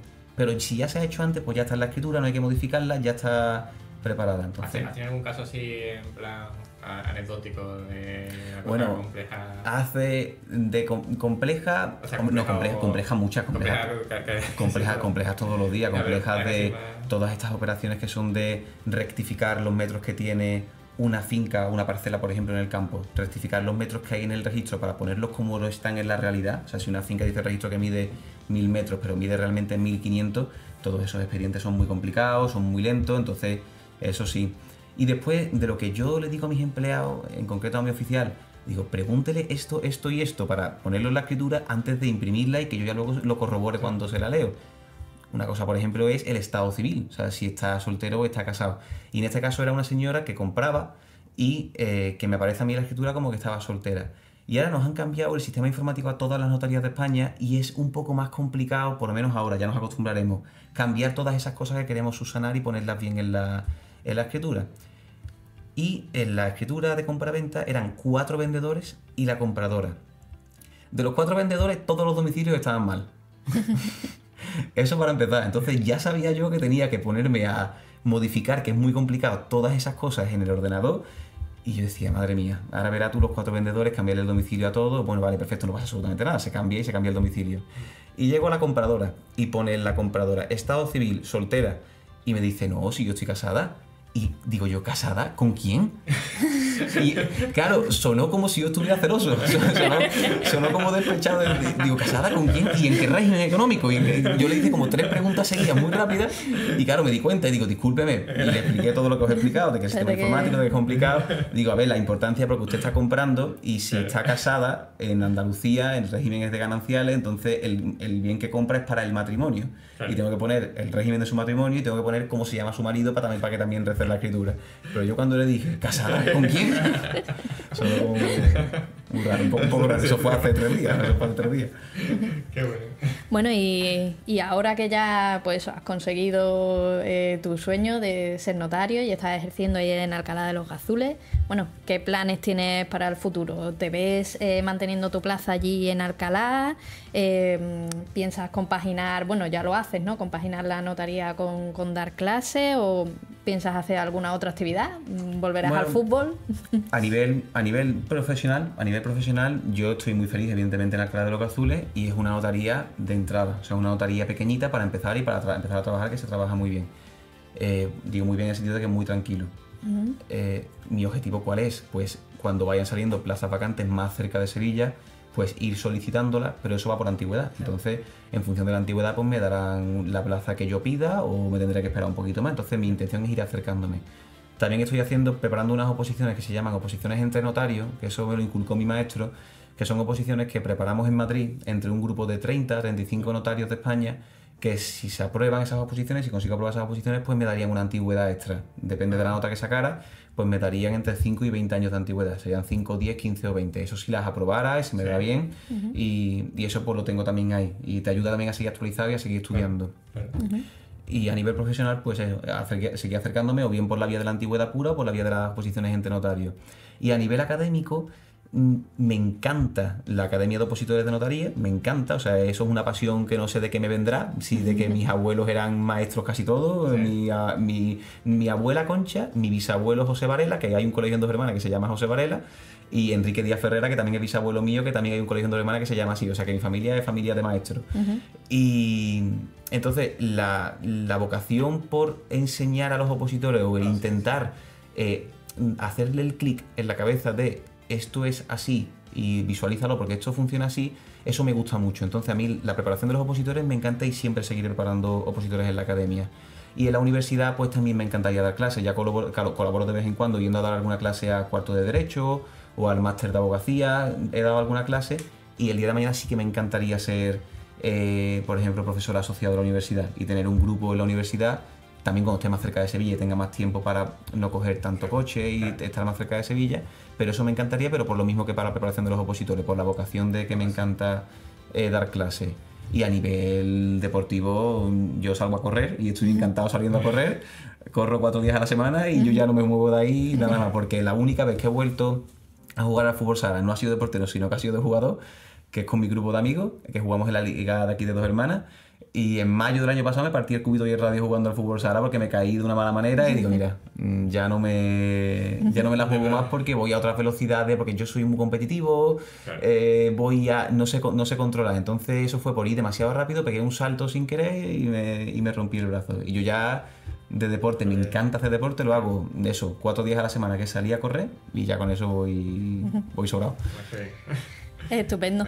Pues nada, bueno, hasta aquí la entrevista que te íbamos a hacer hoy, que muchísimas gracias por venir a echar este rato. Yo creo que han salido aquí muchísima información muy interesante, tanto para personas que estén opositando a cuerpos superiores como notaría o cualquier otro, o incluso también a cuerpos inferiores. Al final, yo creo que todo el tema de la motivación a la hora de estudiar, el acompañarte de las personas concretas, de la visualización, la importancia del ejercicio, todas esas cosas son, bueno, consejos que seguro que los opositores van a valorar muchísimo. Totalmente, muchísimas gracias a vosotros y por último recalcar sobre todo eso, recalcar la importancia del descanso, que muchas veces no nos hablan del descanso y nos dicen que hay que darlo todo, que hay que esforzarse al máximo, hay que descansar.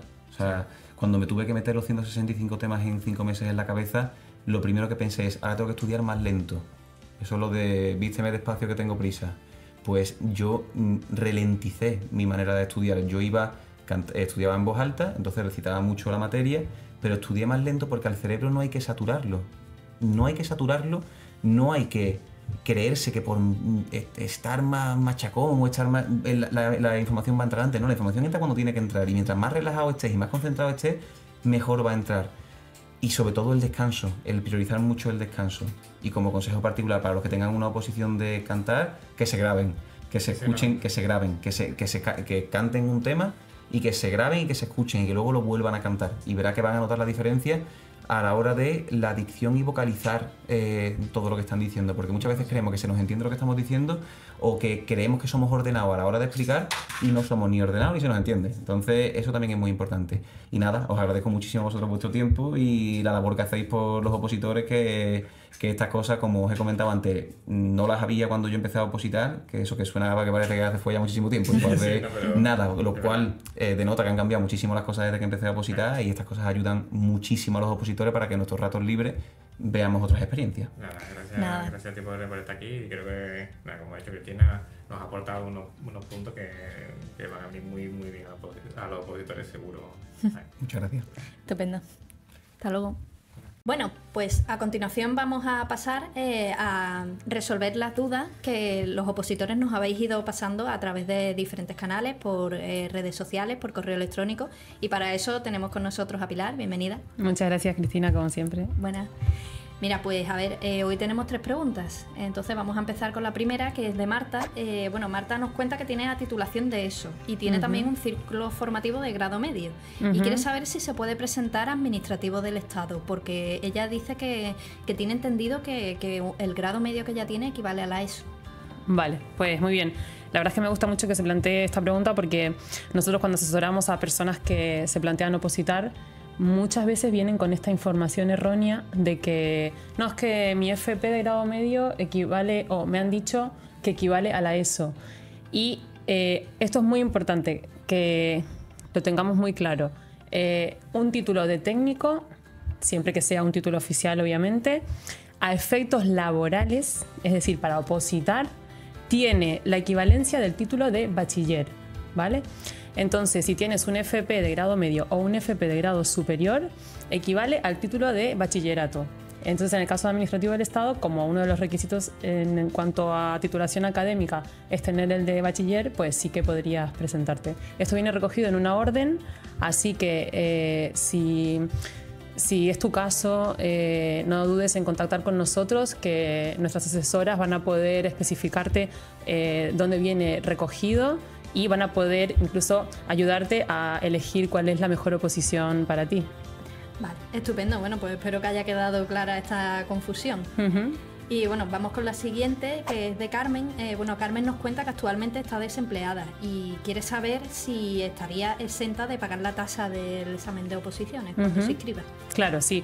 Como sabemos, cuando se publica una convocatoria y se abre un plazo de instancias, hay que pagar unas tasas, pero hay una serie de exenciones entre ellas el caso de estar desempleado. Pero siempre es muy importante ver en las bases, porque por lo general te exigen estar inscrito como demandante de empleo al menos un mes antes de la fecha de la convocatoria.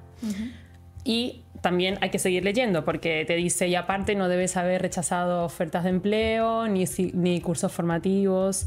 Entonces, fundamental asegurarse de con qué antelación hay que estar inscrito como demandante de empleo. Y nosotros lo que también siempre aconsejamos es, ante la duda, no hay problema, vas a la oficina del paro y le solicitas tu certificado para que tengas esa tranquilidad incluso si tienes que subsanar en algún momento, pues puedes presentar, tienes ese certificado donde dejas constancia del tiempo que llevas y de cumplir con los requisitos para estar exento de tasas. Vale, perfecto. Bueno, y por último tenemos a Sergio, que está terminando el grado en Administración y Dirección de Empresas y quiere saber que si se publica la convocatoria de Gestión del Estado antes de que obtenga el título, si puede presentarse o si no cumpliría los requisitos. Vale, sí. Efectivamente, para gestión necesitas diplomatura, grado o equivalente. Entonces, aquí siempre debemos tener en cuenta que nosotros tenemos que cumplir con todos los requisitos de las bases de una convocatoria mientras que esté abierto el plazo de presentación de solicitudes. Entonces, si tu convocatoria pues acaba el plazo de presentación el 5 de octubre, el 24 de marzo o el 10 de agosto, pues debes asegurarte siempre de cumplir con los requisitos antes de que acabe ese plazo. Vale, estupendo. Bueno, pues con esto ya tenemos todas las preguntas resueltas de este episodio, así que nos vemos en el siguiente. Muchas gracias. Gracias a ti.